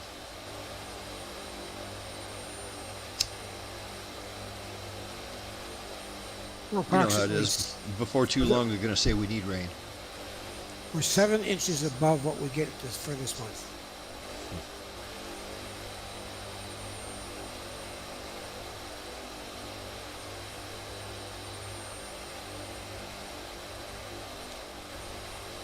My backyard's flooded still. We're waiting for it to dry. Yeah, send it all over to the neighbors. That's probably where it came from. Yeah, he's lower. He's lower than I am. So There you go. Send it his way.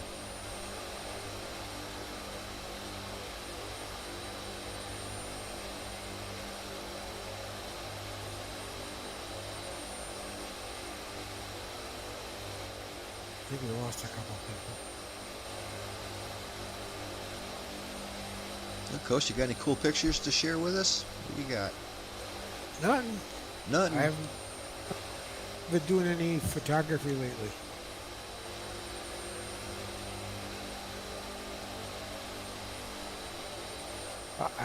I'll hold on. See, well, I got something that flies, but it's not an airplane. Oh no. I'll have to take a look around. You put me on the spot here. I love your pictures, man. You got a good eye.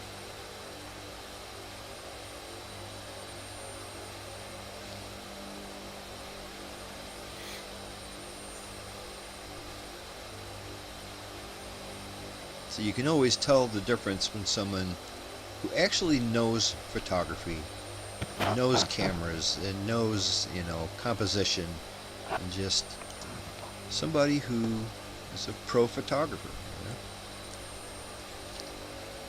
Makes a difference.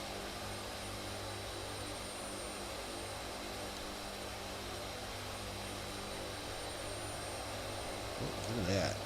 Got a good close-up look of Captain FS 2024.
Yeah, that's a shame with Tailhook. He said he was trying to get into the the C-130 and it locked him up. That must have been that Captain Sim C-130J he was talking about. I would, yeah, I loved hearing that he apparently has a 2020 version of that. That will come in handy Friday.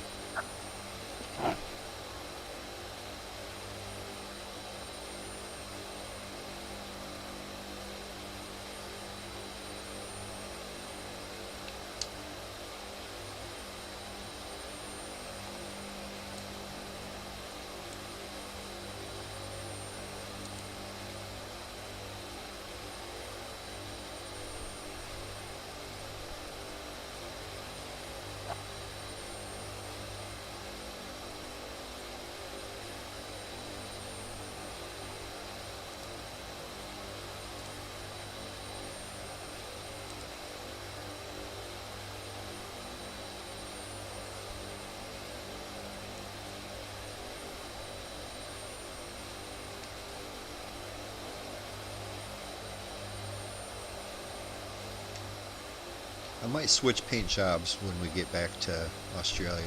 Something different for next week. I've been in this Air Force paint job for quite a while now.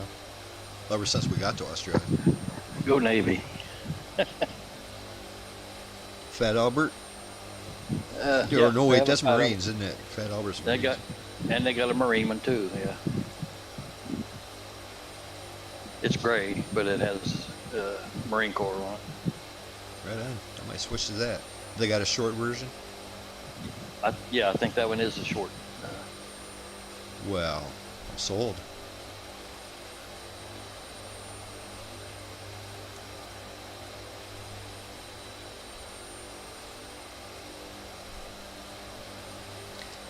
I do like this one though, how just the white outlines on everything. It's pretty cool.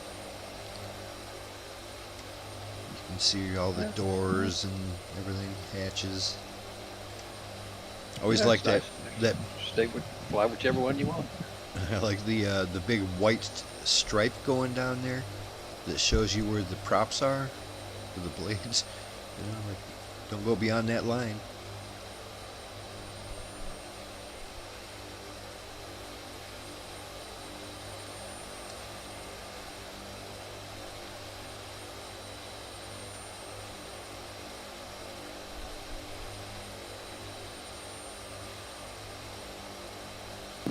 It's funny. This one I'm flying with the big W7, the D-Day theme on it.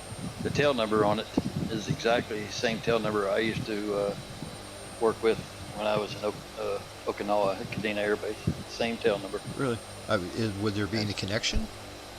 No, I think it's just a coincidence. Because that one was a HC-130 refueler, a tanker C-130. Okay.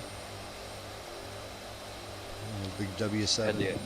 It didn't have that on there. It just had the same tail number and it had the IFR pods for refueling. Nice.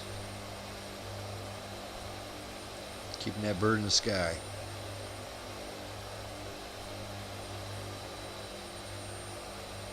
Dang it. My sim just froze up again for some reason. Did it? Yeah, just like that. I still see it. Whoop, there you go. I was going to say, I still see you up until it updates, and you just blinked out of existence. Quit doing that. I don't know what's causing that. That is strange. Yeah, there's so many things to try to diagnose and figure out what a problem like that could be. It's hard to diagnose.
I see you tried to post something there, Coast, but nothing showed up.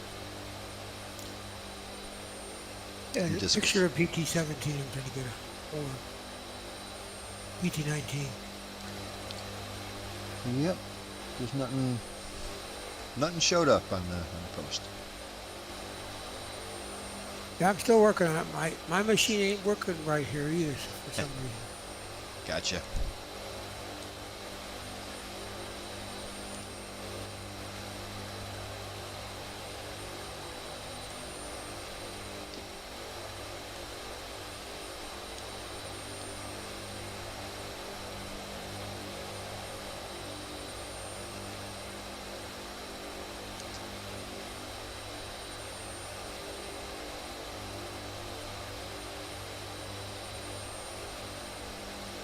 We have got our buddy James Holmes. Saying hello there. And I agree, James, it is clearly aliens. No other explanation apart from glitch. Here's one of Yes, mine. that's also aliens. Right on. James is going to play this in the background, and good night. Yeah, take care, James. It's good to see you, man. This is like really late for you. I believe James Holmes is based out of Scotland. And, yeah, get some sleep, buddy.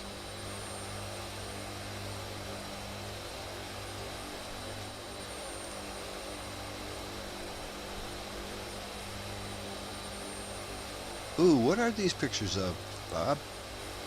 This is the airplane steering. I told you that yeah, the Stearman and that I bought. Very cool.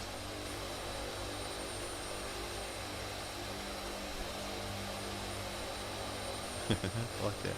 Flying over Yeah, a the lens flare on that power one is plant. really nice.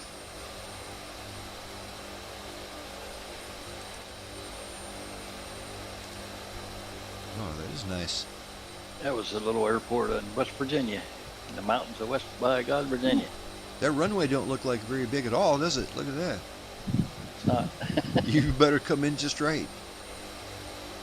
Well, good thing that Yep, steerman that's what can, makes you, it fun. You can get that steerman coming in so slow. You can, just kind of float it in like a kite. Very cool. It's a nice looking area. Yeah.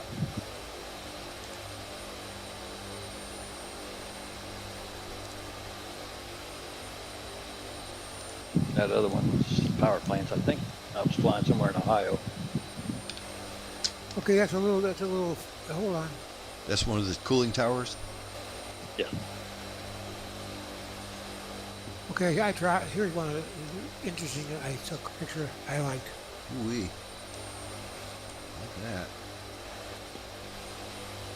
Oh, it's great. I love how you can see the heat in the engines. That's what I was looking for. That's what I Dope. was shooting for, primary. I'm coming right at you. Is he getting ready to pull out onto the runway? Is that what's happening? Yeah, I'm across the way there on a taxiway, getting ready to pull out on the runway. I'm relatively close to it. Dope. Yeah, love that. That's your local airport? Yeah, K-Buff. Love it.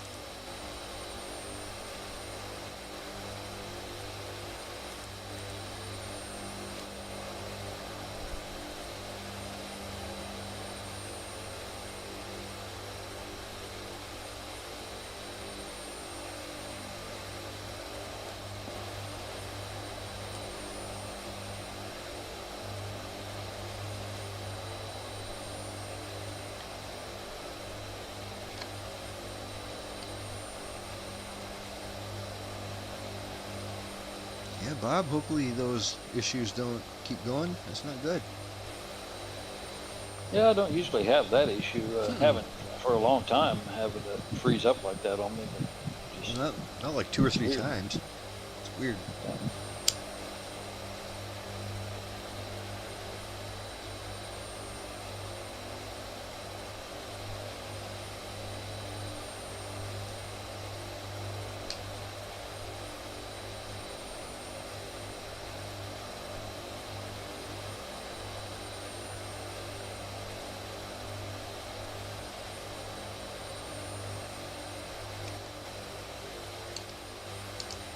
Let's see what we got. We have 321 miles to go. Good deal. That's less than an hour by a lot, actually. Oh yeah, we're going 324 ground. So yeah, we'll get there by 11:30 Eastern. I was thinking as long as we got there by midnight, we're doing pretty good. So we're doing pretty good.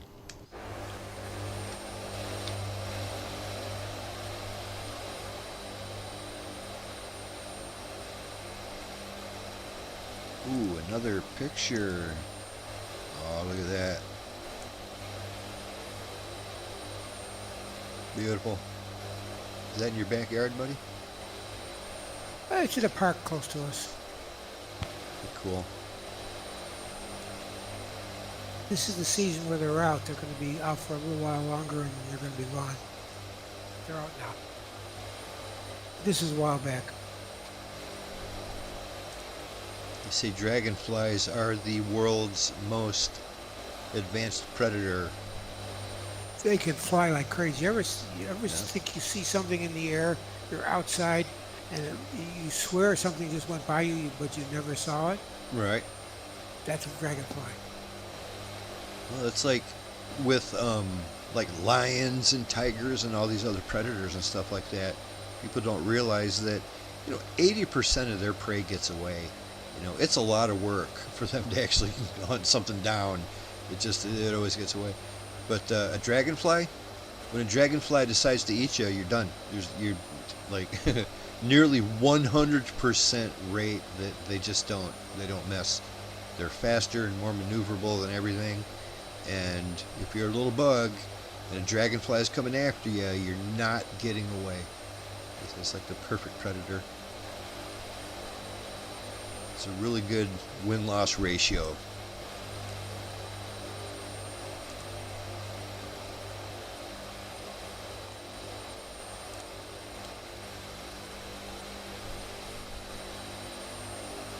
Well, we're down to 3 of us. Let's go. We'll get there. Bob's probably going to come pulling up in the background.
Well, at this point, it would almost be better off, Bob, to spawn in at Port Macquarie and head out and meet us.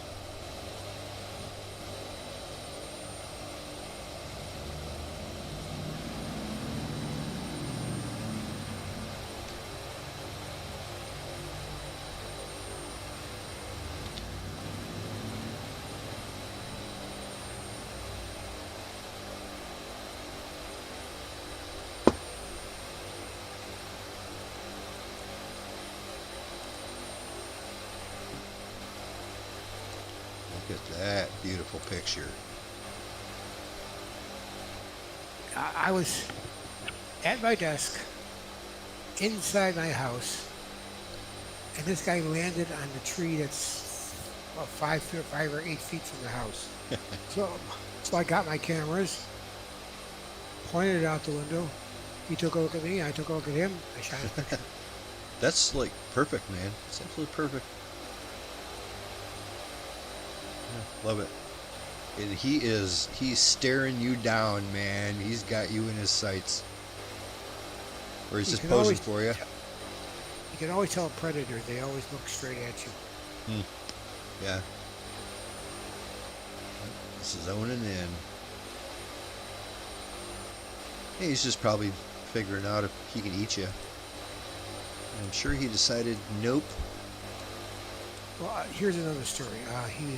They were nesting near me, a tree a couple yards away, and every year he does a dive on me and tries to scare me away. And every year I have my camera out there and I got him coming at me. And it's hard to take a picture of something coming at you that fast. Gotcha, buddy. That's But, right in your yeah, backyard, huh? Yeah, and he comes at me, and then he gets to about 10 feet over my head, and then he flares out every time. Right on. Beautiful bird. Absolutely stunning. Love it.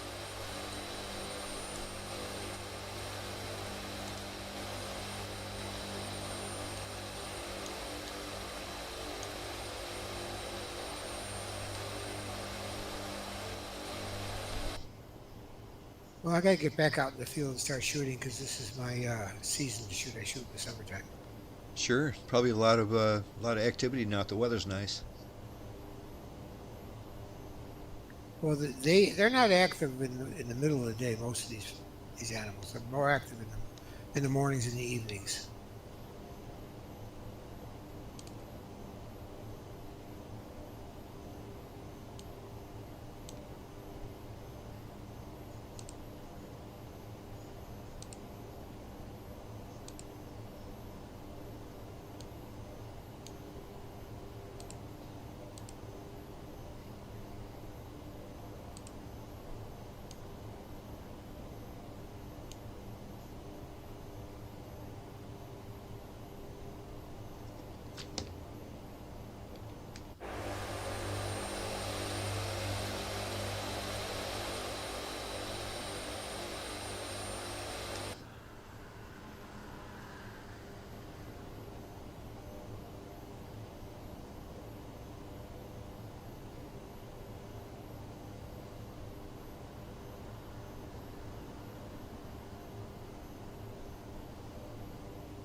Alright, only about 280 out.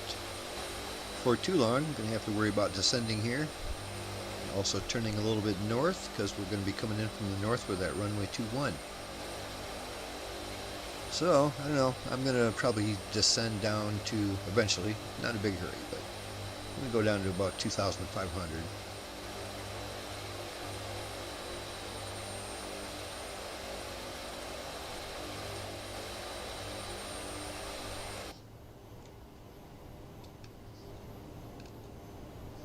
Down to 18,000 pounds of fuel. Plenty.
Yeah, everybody, don't forget to join us Friday night, where we'll be flying through the interior of Australia, checking out some cool stuff that's not on the coast. And, yeah, a lot of good stuff to see.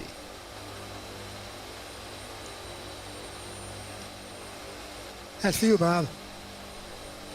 Oh, hey, look at What's that. that? A real steerman. Awesome. That even looks like the same one. Same paint job and everything.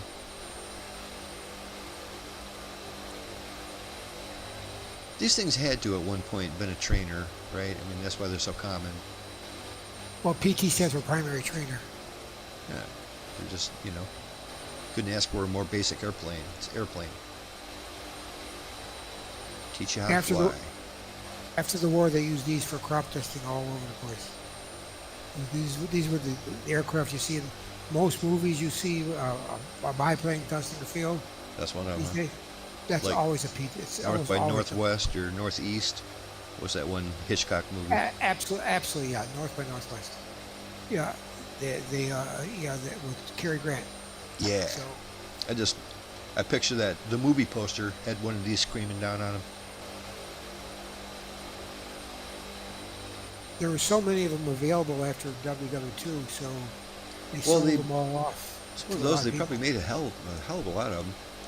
They're basic as could be, and they just made shitloads of them. And they were overbuilt because they knew that the trainees would try and bend the hell out of them, so they made them right. twice as strong. They needed to last. Too cool.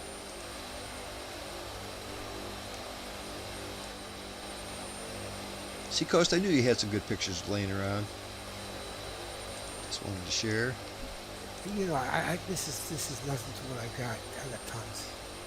Well, I know everything I've seen from you. It's great. You got a good eye, my friend. I love it. Good camera helps. Yeah. Good photographer with a good camera. Look out.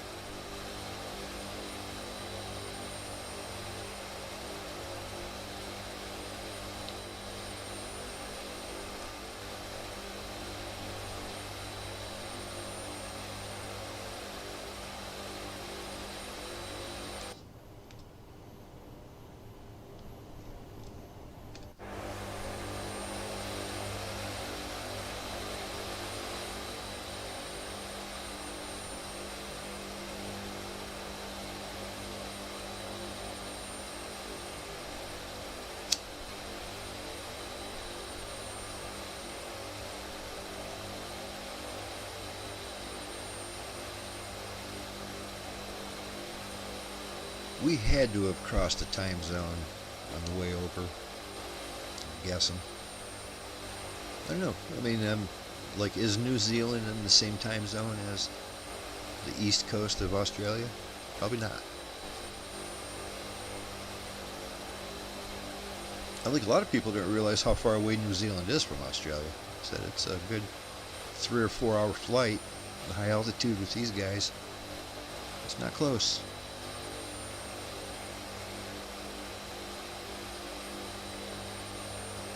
Probably Papua New Guinea is closer. They're to the north.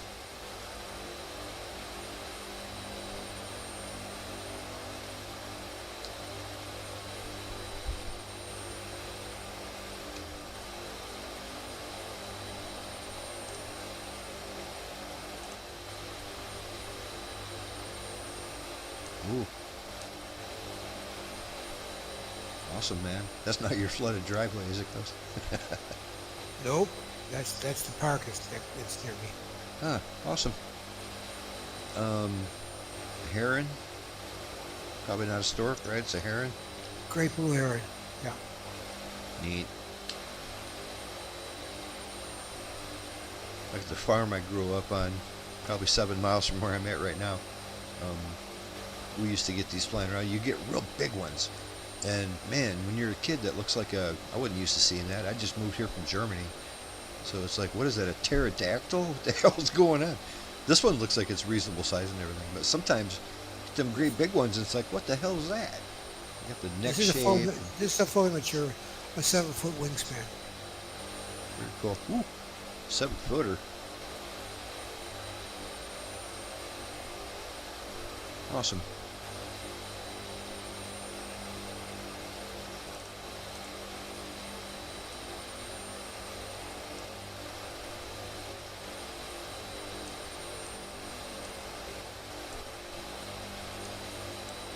I love it how the bird's perfectly in focus, but then you still got the background with the parallax going on. It looks beautiful. it was hard to blur the background with this one, especially since it was moving. And I probably shot it at too high a shutter speed to keep it sharp. If I had shot it at a little lower shutter speed and got my pan right, I'd have got more blur in the background. But I'm not perfect on all my shots. Looks very nice to me, buddy. That's beautiful. You made a star of this guy. Look at him.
Steady as she goes. We're getting there.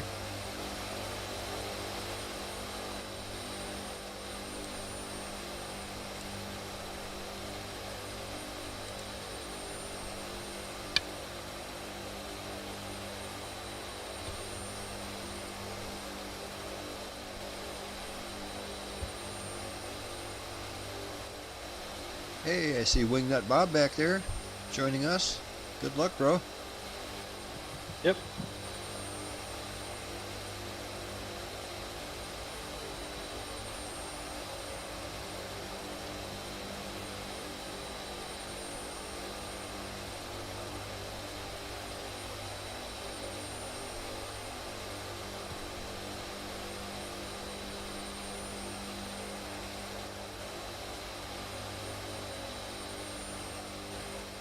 Doing some crazy flying to catch up here. Got people in the back probably puking their lunch. Yeah, they're earning their pay.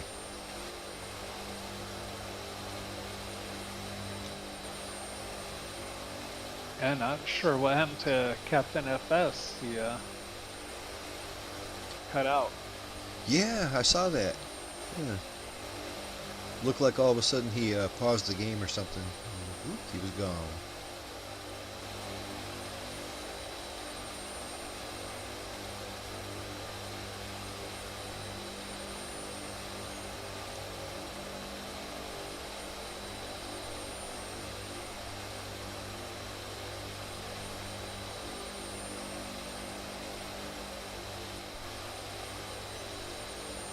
There's Bob. I see him climbing through the clouds. Nice. We're probably barely 200 miles out at this point. You know, we are exactly 200 out. So yeah, gonna be descending before too awful long. 220 out. We've got a long ways to go down, so I'm gonna begin worrying about that when we're about 100 miles out. Drop her down to about 2,500. We can get down there in a hurry if we just nosedive. That's the problem. Sometimes that pitch trim knob gets a little touchy. I'm going to try not to have everybody in the back there want their money back.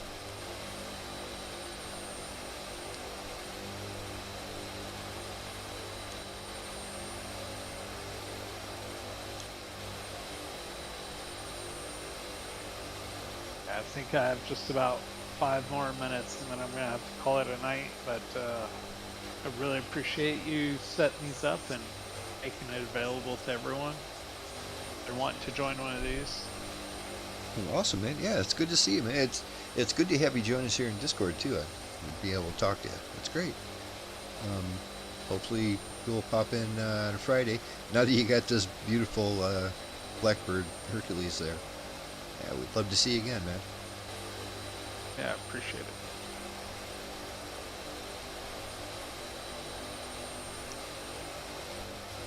That's too bad you won't be able to finish the flight here after all this long time, but there's not much left.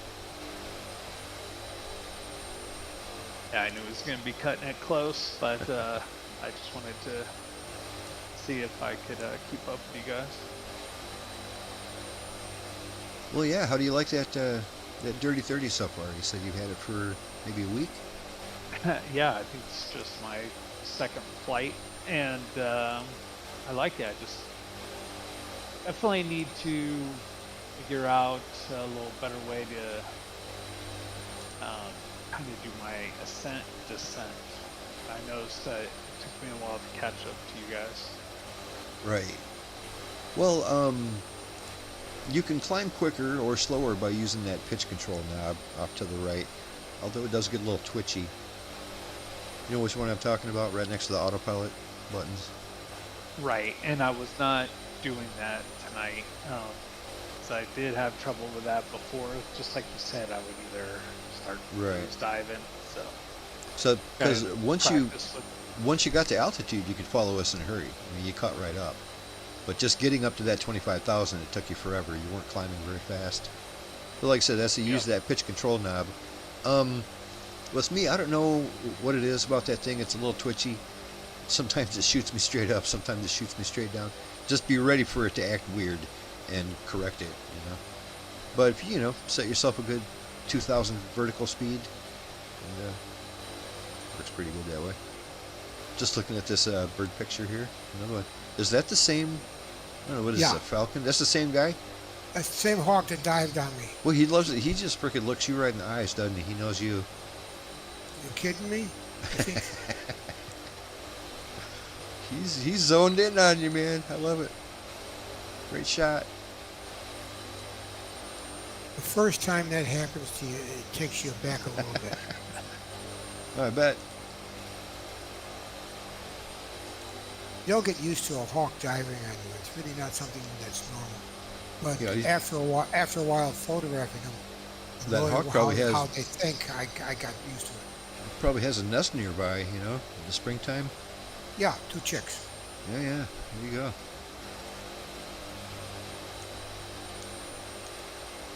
They're ugly chicks, boy.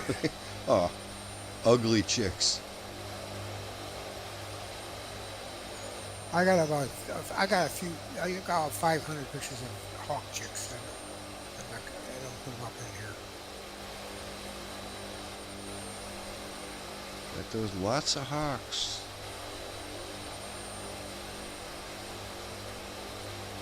That's the tree in my front yard, by the way. My front grass. Oh, that's the front yard. Right on. I was out in the front when he dived on me. They do it in the backyard too.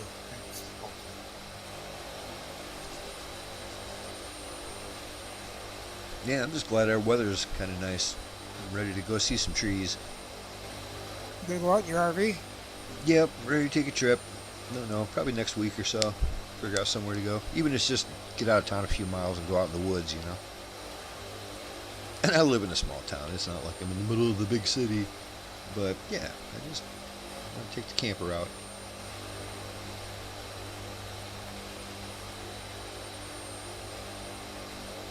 Well, Michigan is not what you call a hub of financial activity, if you know what I mean. Oh yeah, that's definitely true. It's like things around here are actually generally inexpensive compared to the rest of the country, but you got to earn your money somewhere else. That's the key. It's the key to Michigan. Go somewhere else and earn your money, and then move to Michigan and retire. That's the way to do it. Because you're not going to make a whole lot of money around here.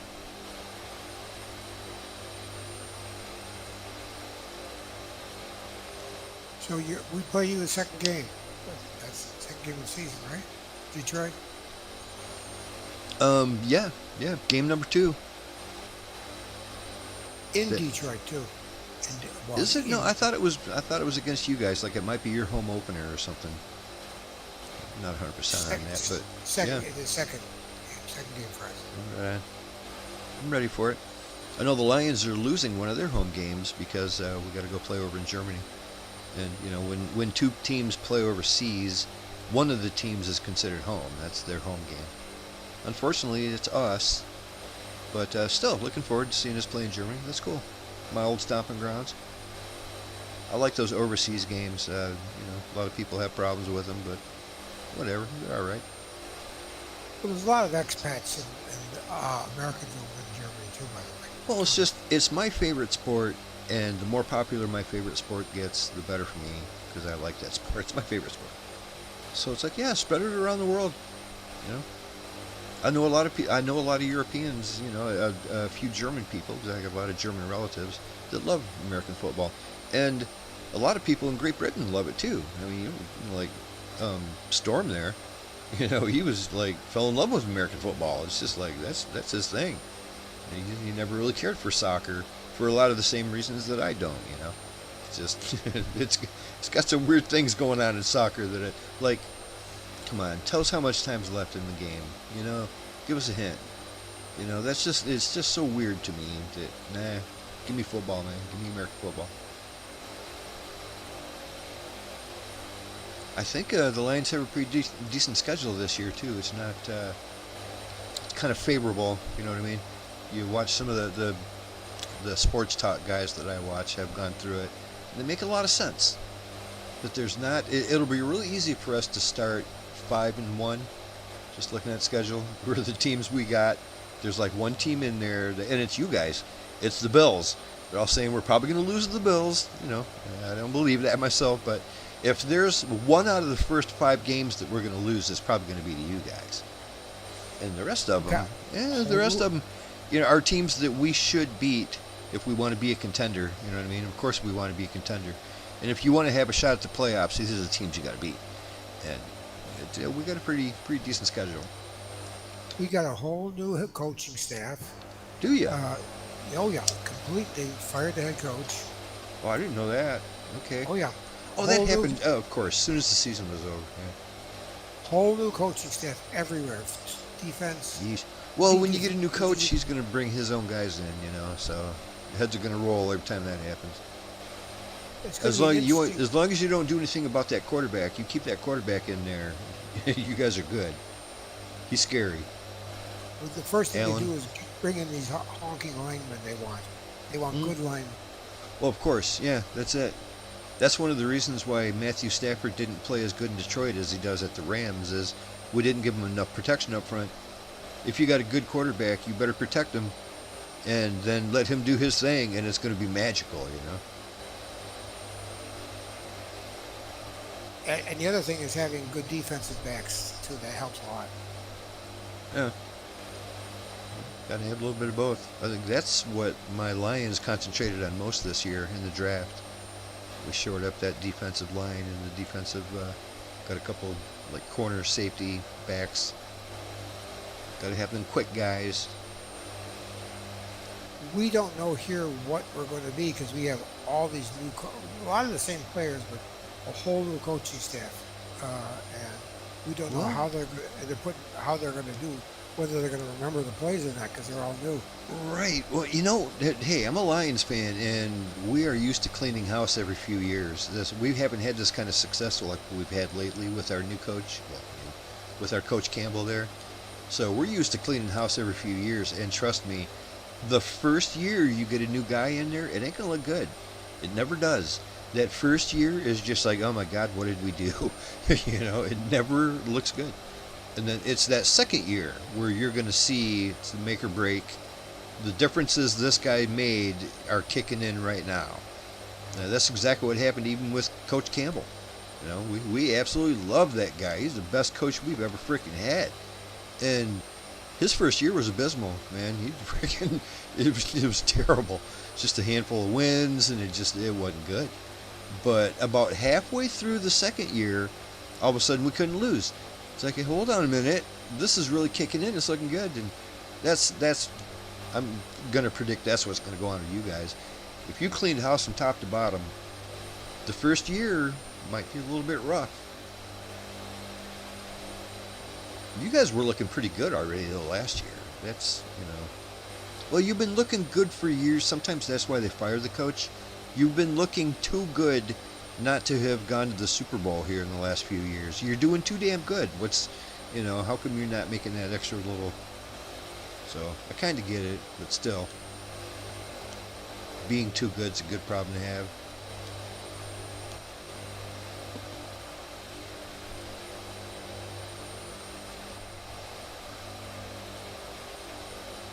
See, Bob caught right up to us. There you are. What's up, Bob? I had to cheat, but I'm here. Hey, there's no cheating. You just reminded me to pay attention here. We're about 150 out.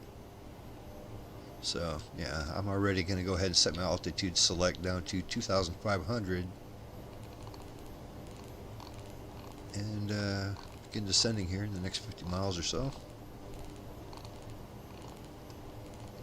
I gotta call it a night, but thanks again for joining. My next few weeks are gonna be busy, but try and catch up in sometime in June on one of your next ones.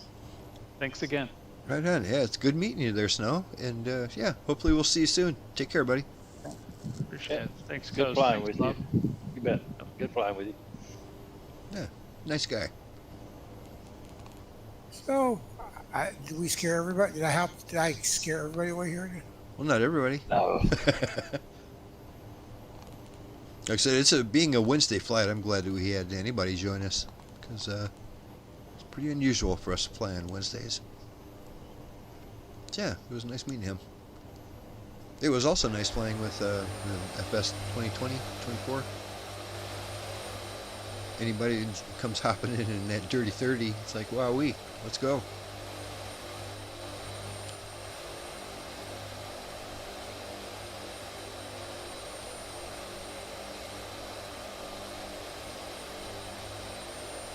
And then there were two. It's me and you, buddy. Yep. I like the way when it shows the shadow of the props on the airplane. It doesn't show a whiz. It shows the actual props. I don't know if that's true or not. Right. There's probably a setting that I could change to make that different. There's so many settings. Something that would make it more of a blur. But, you know what? This is probably what it would look like through a camera with a shutter speed. You know what I mean? With the human eye, who knows what it would look like? I don't know. The question, do you want it to look like from a human eye or from a camera? I don't even know the difference. I just know it's dope. But you know what I mean? With a camera would have a shutter speed, so you might get that almost a strobe effect. Yeah, well, you get the freezing of the prop blade, but if you did that, you also get freezing of the prop blade on the aircraft. But if you're in an airplane sitting right next to him and looking out the window, it probably wouldn't look like that. You might not see much of anything. You know what I mean? Might not have much of a shadow at all. I think that's intentional, by the way, for developers to make it look good.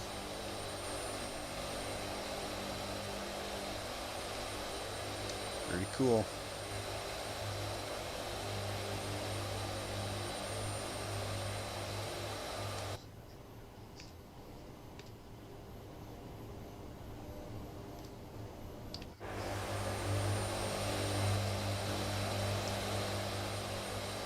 Reminder there, buddy, we're coming in runway 21. We have to jog a little bit to the north. Come down the coastline, and there we go.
Yeah, we must have crossed the time zone. I went back to 8 a.m.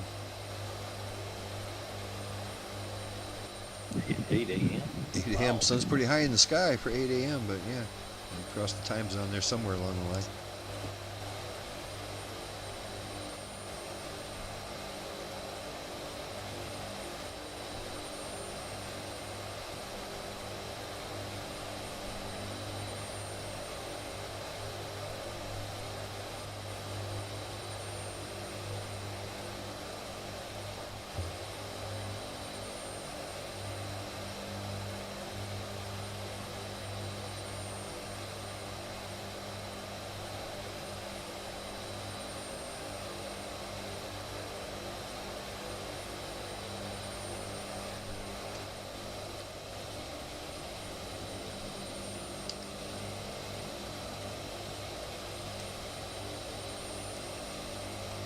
We do have a few other planes following us on the flight plan here, on the map. I see it, but I I look don't know if behind they're us with us and or I don't not. see anything.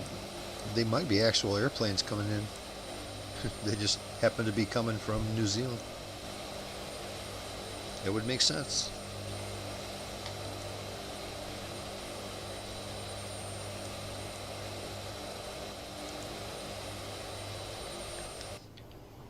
See, I'm not even 100% following the flight path anymore. I am going to turn to the right here. I don't know, 280. Okay, 280.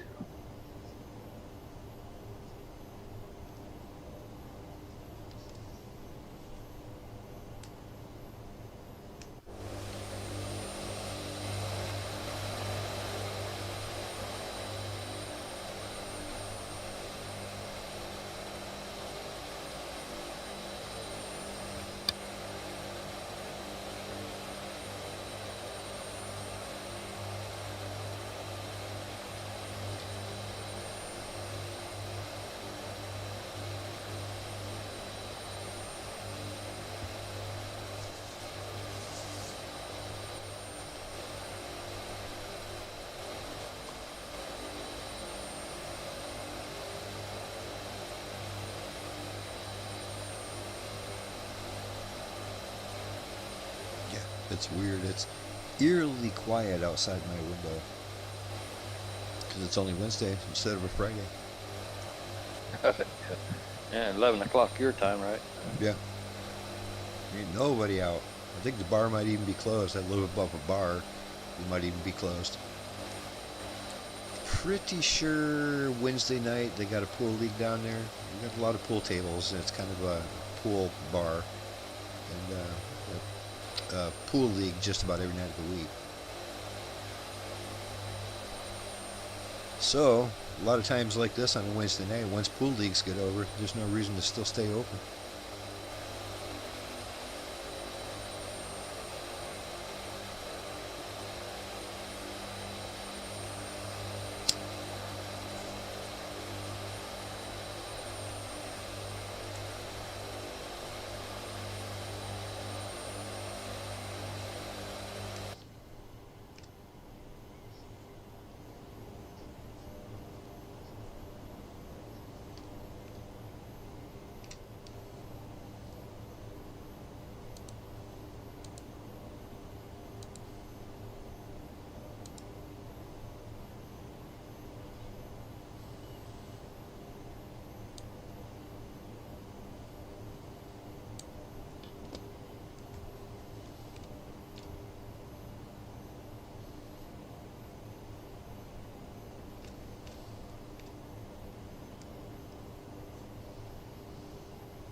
almost time to start descending here. I'm going to give it maybe another 10 miles and try to make a nice slow controlled descent.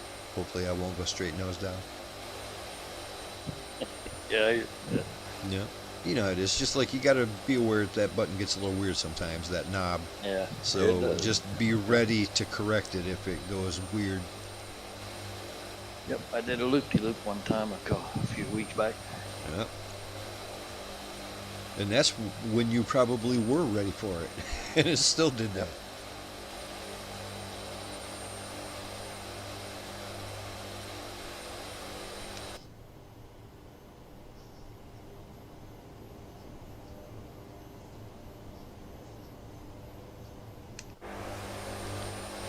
Like I said, here in a few miles I'm going to descend down to 2,500. Our course is set correctly. It'll swing us up north a little bit by the time we get there.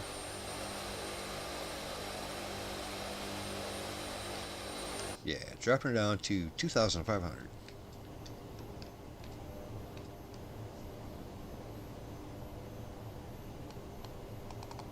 Well, first thing it did is it shot me up a little bit, but not too bad. Bringing her down.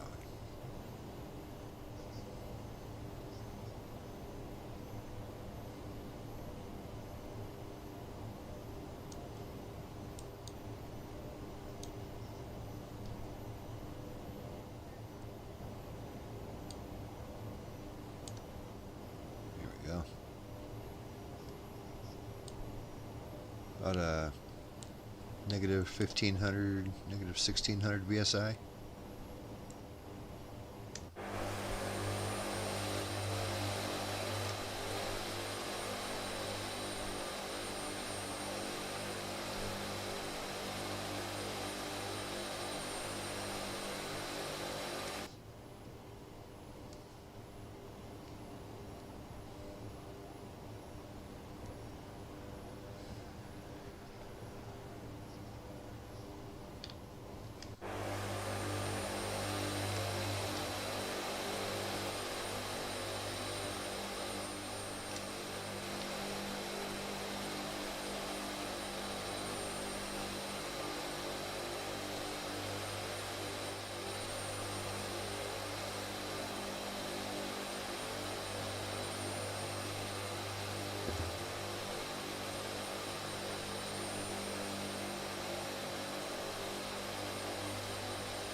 '85 out.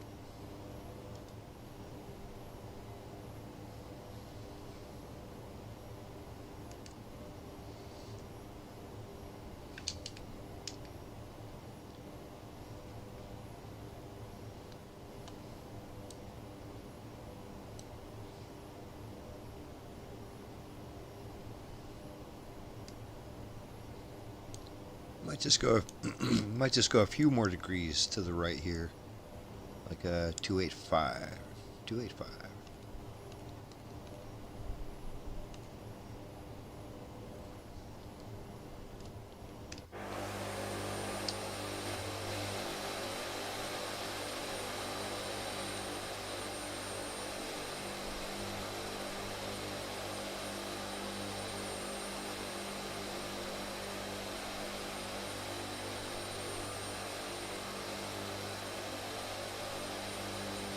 Yeah, Bob, with your door open, you kind of look like an AC-130 with your gun out.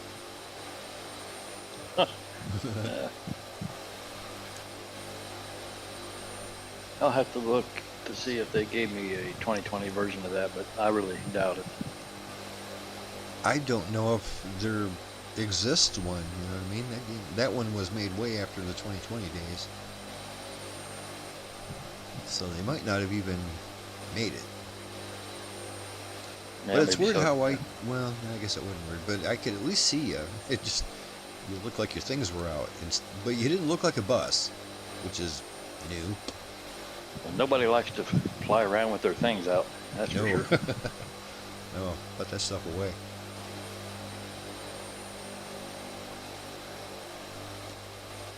No comment.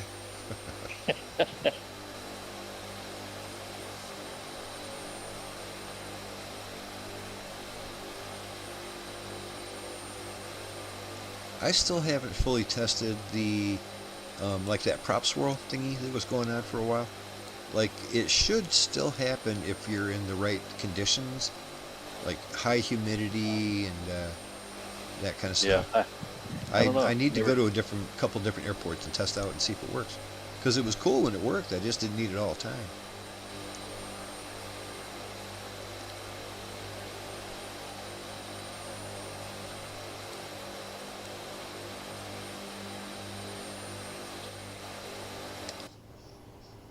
We're still at 17,000 and descending. 70 out.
Getting ready to descend through the clouds. That's always cool.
Well, I really appreciate everybody who's stuck with us for this whole flight.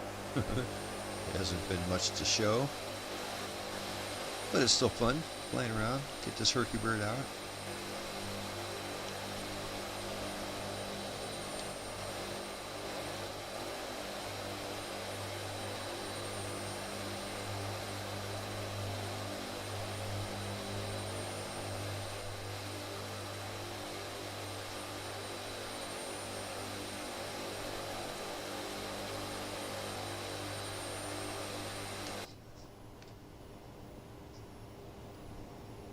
About 55 out and still 11,000 feet. I think the timing should work out to be just about right. Yeah.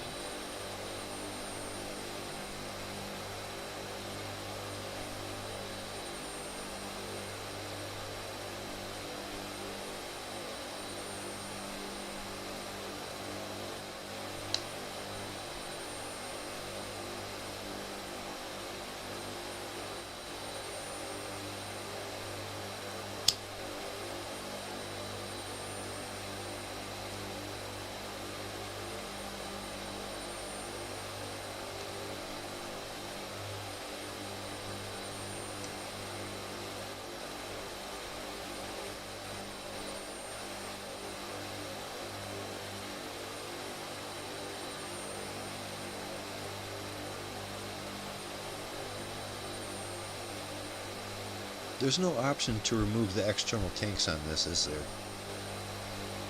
I don't think so. No. I'm pretty sure you can do that on the Captain Sim one, right in that little knee board thingy they give you. Yeah. Would be nice. However, I can see them not wanting you to remove them just because they would feel compelled to change all the drag ratios and everything, which would be a lot of work. In the Captain Sim Yeah. one, they don't care. They're just like, hey, you take them off, you put them on, it's the same thing, it doesn't matter. But with Blackbird, they would like, well, it does matter, so instead of making it weird, they just decided not to do it.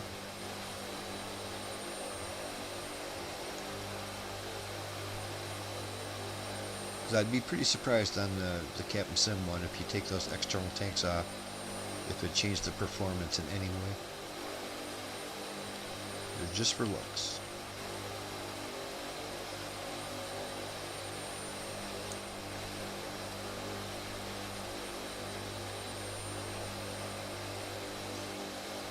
I'd kind of like to get rid of them though, because I never have fuel in them. Right now they're just empty. Even when I took off, Yeah. they were empty.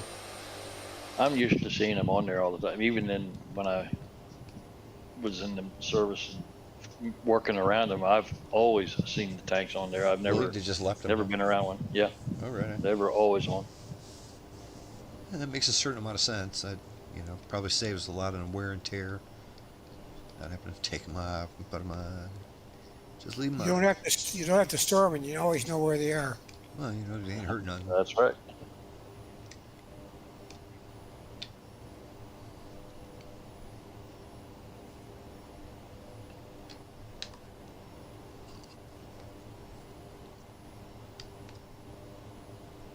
$43 out. Down to 7,000. I see land ho. That's good. We ain't seen land in a long time. There we are. Hey, Australia, what's up? I might increase my my indicated here. I'm going to go up to 250, just because we're down low now. 250. Yeah. All right. We're still 40 out, so make up some time here. Okay. You were saying? Right behind you. Oh, I was flying around the other day, and I get amused, I guess, by some of the name tags I see. And there was one flew by me. It said "Mayday, Mayday, Mayday." That was his tag name. Nice. Yeah, people are funny, man. They got clever name tags all the time.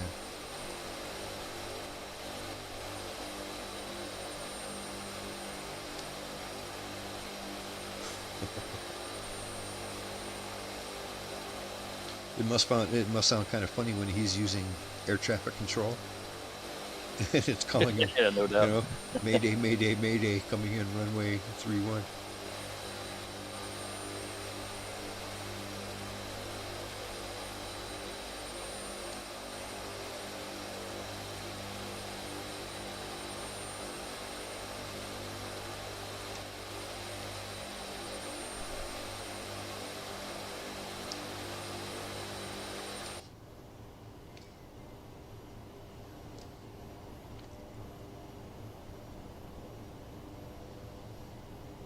You're getting close when you have to change the range on your TAWS radar.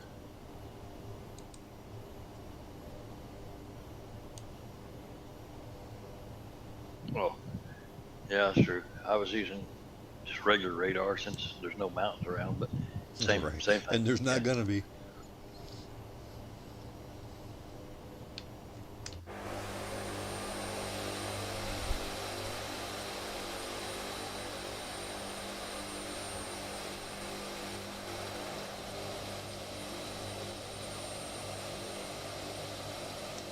Land ho indeed.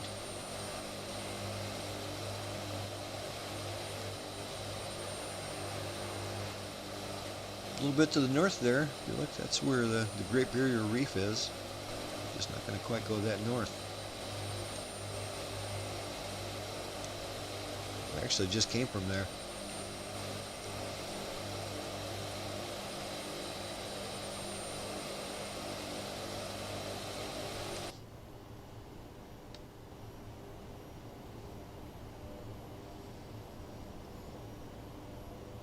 descending through 3,000, getting ready to hold at 2,500. Should happen any second now. Still 31 knots. I'm glad we bumped our speed up.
Holding 2,500.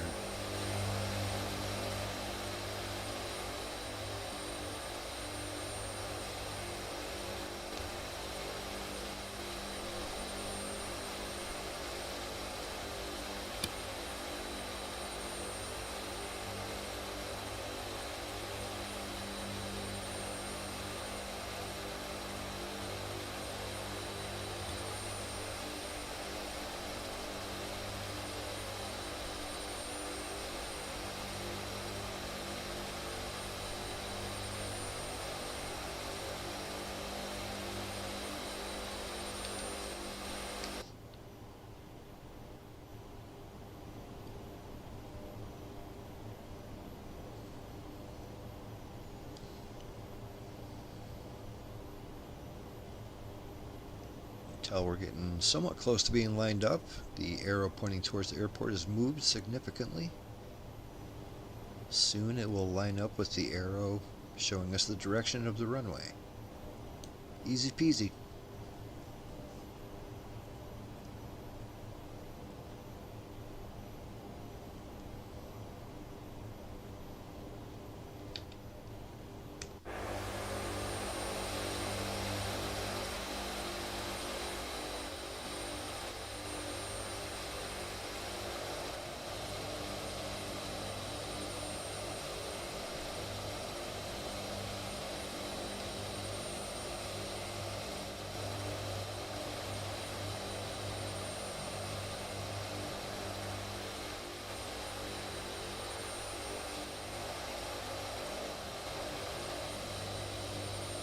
I really like that little thin wisp of black smoke pouring out of these engines.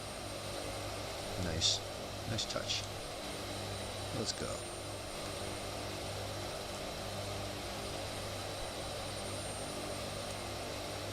Pretty sure these are the Rolls-Royce engines and not the Pratt & Whitney engines.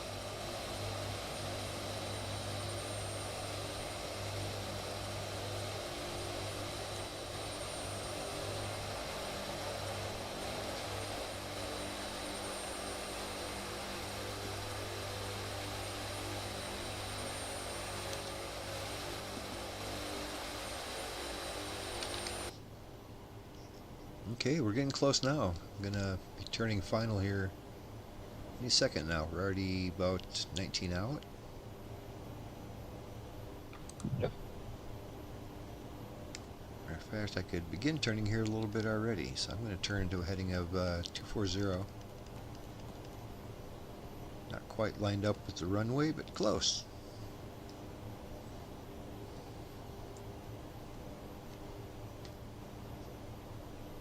Just slow to 200.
we get just on the other side of this lake here, I'm going to turn final. Looks like it's lined up pretty good.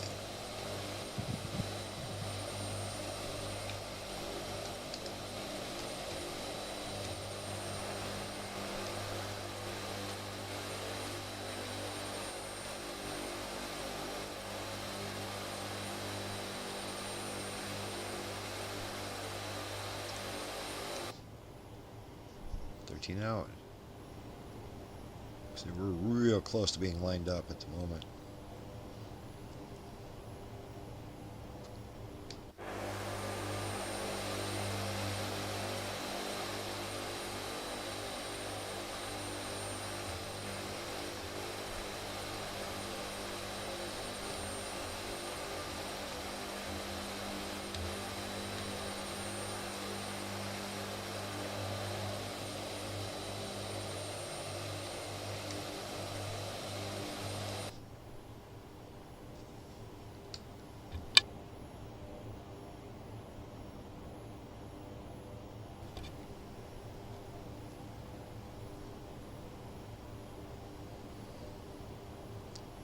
Turning final for 2-1.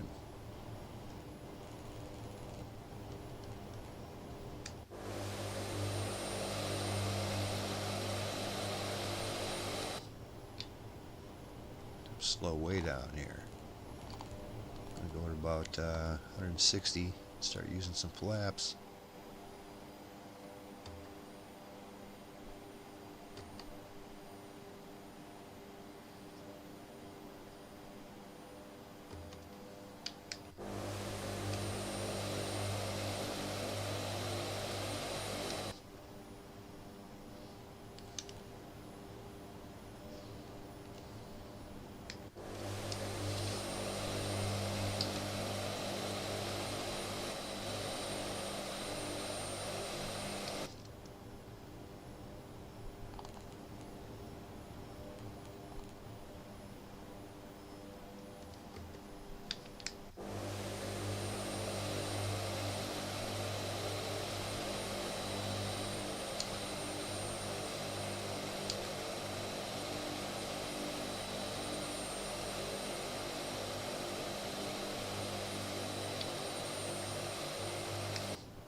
Gear down.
Coming in, 3 miles out.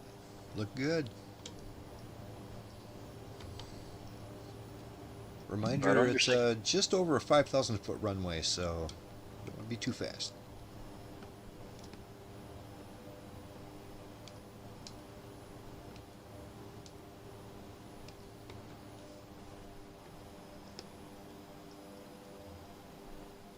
Don't forget that auto throttle.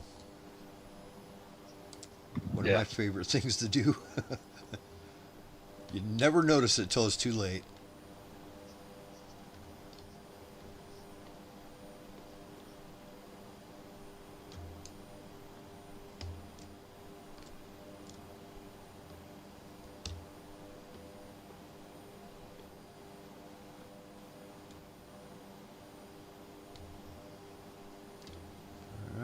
good.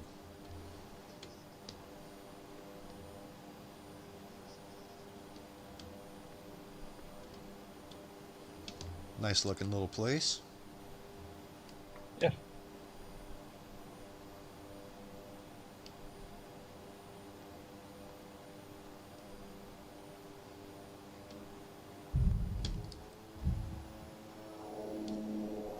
Got a nice apron back here on our left. There you go. Try to give you a little more room here before I pull off.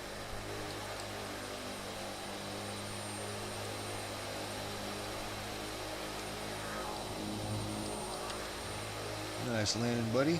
Got that extra long stretch conversion.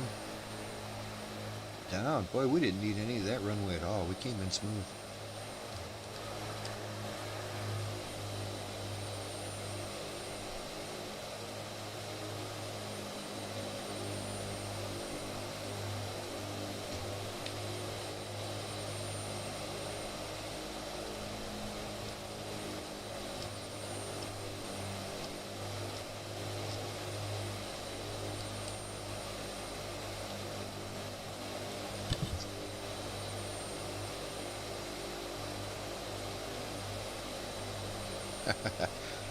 Snowmanson says we had some good landings there. But we wish you could have stuck around too, buddy. We are here every week, especially Fridays. Let's see here. Where's a nice place to park up? Straight up, big apron, Oh, big there wide is. apron up there. Okay, yeah, there is. I was thinking over here there's a lot of junk, but that's a parking lot.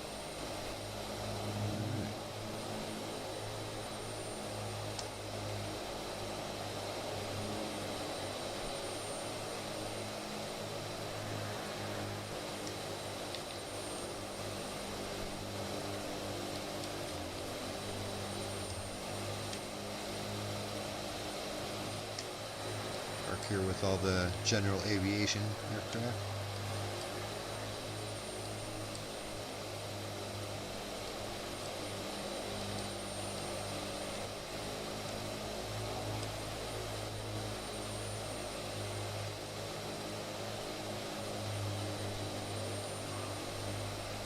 There we go.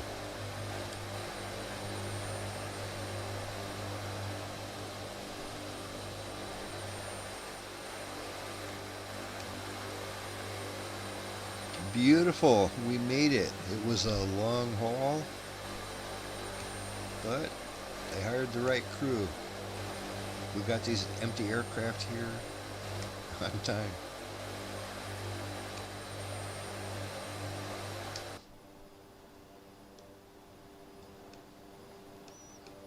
Shut this puppy down.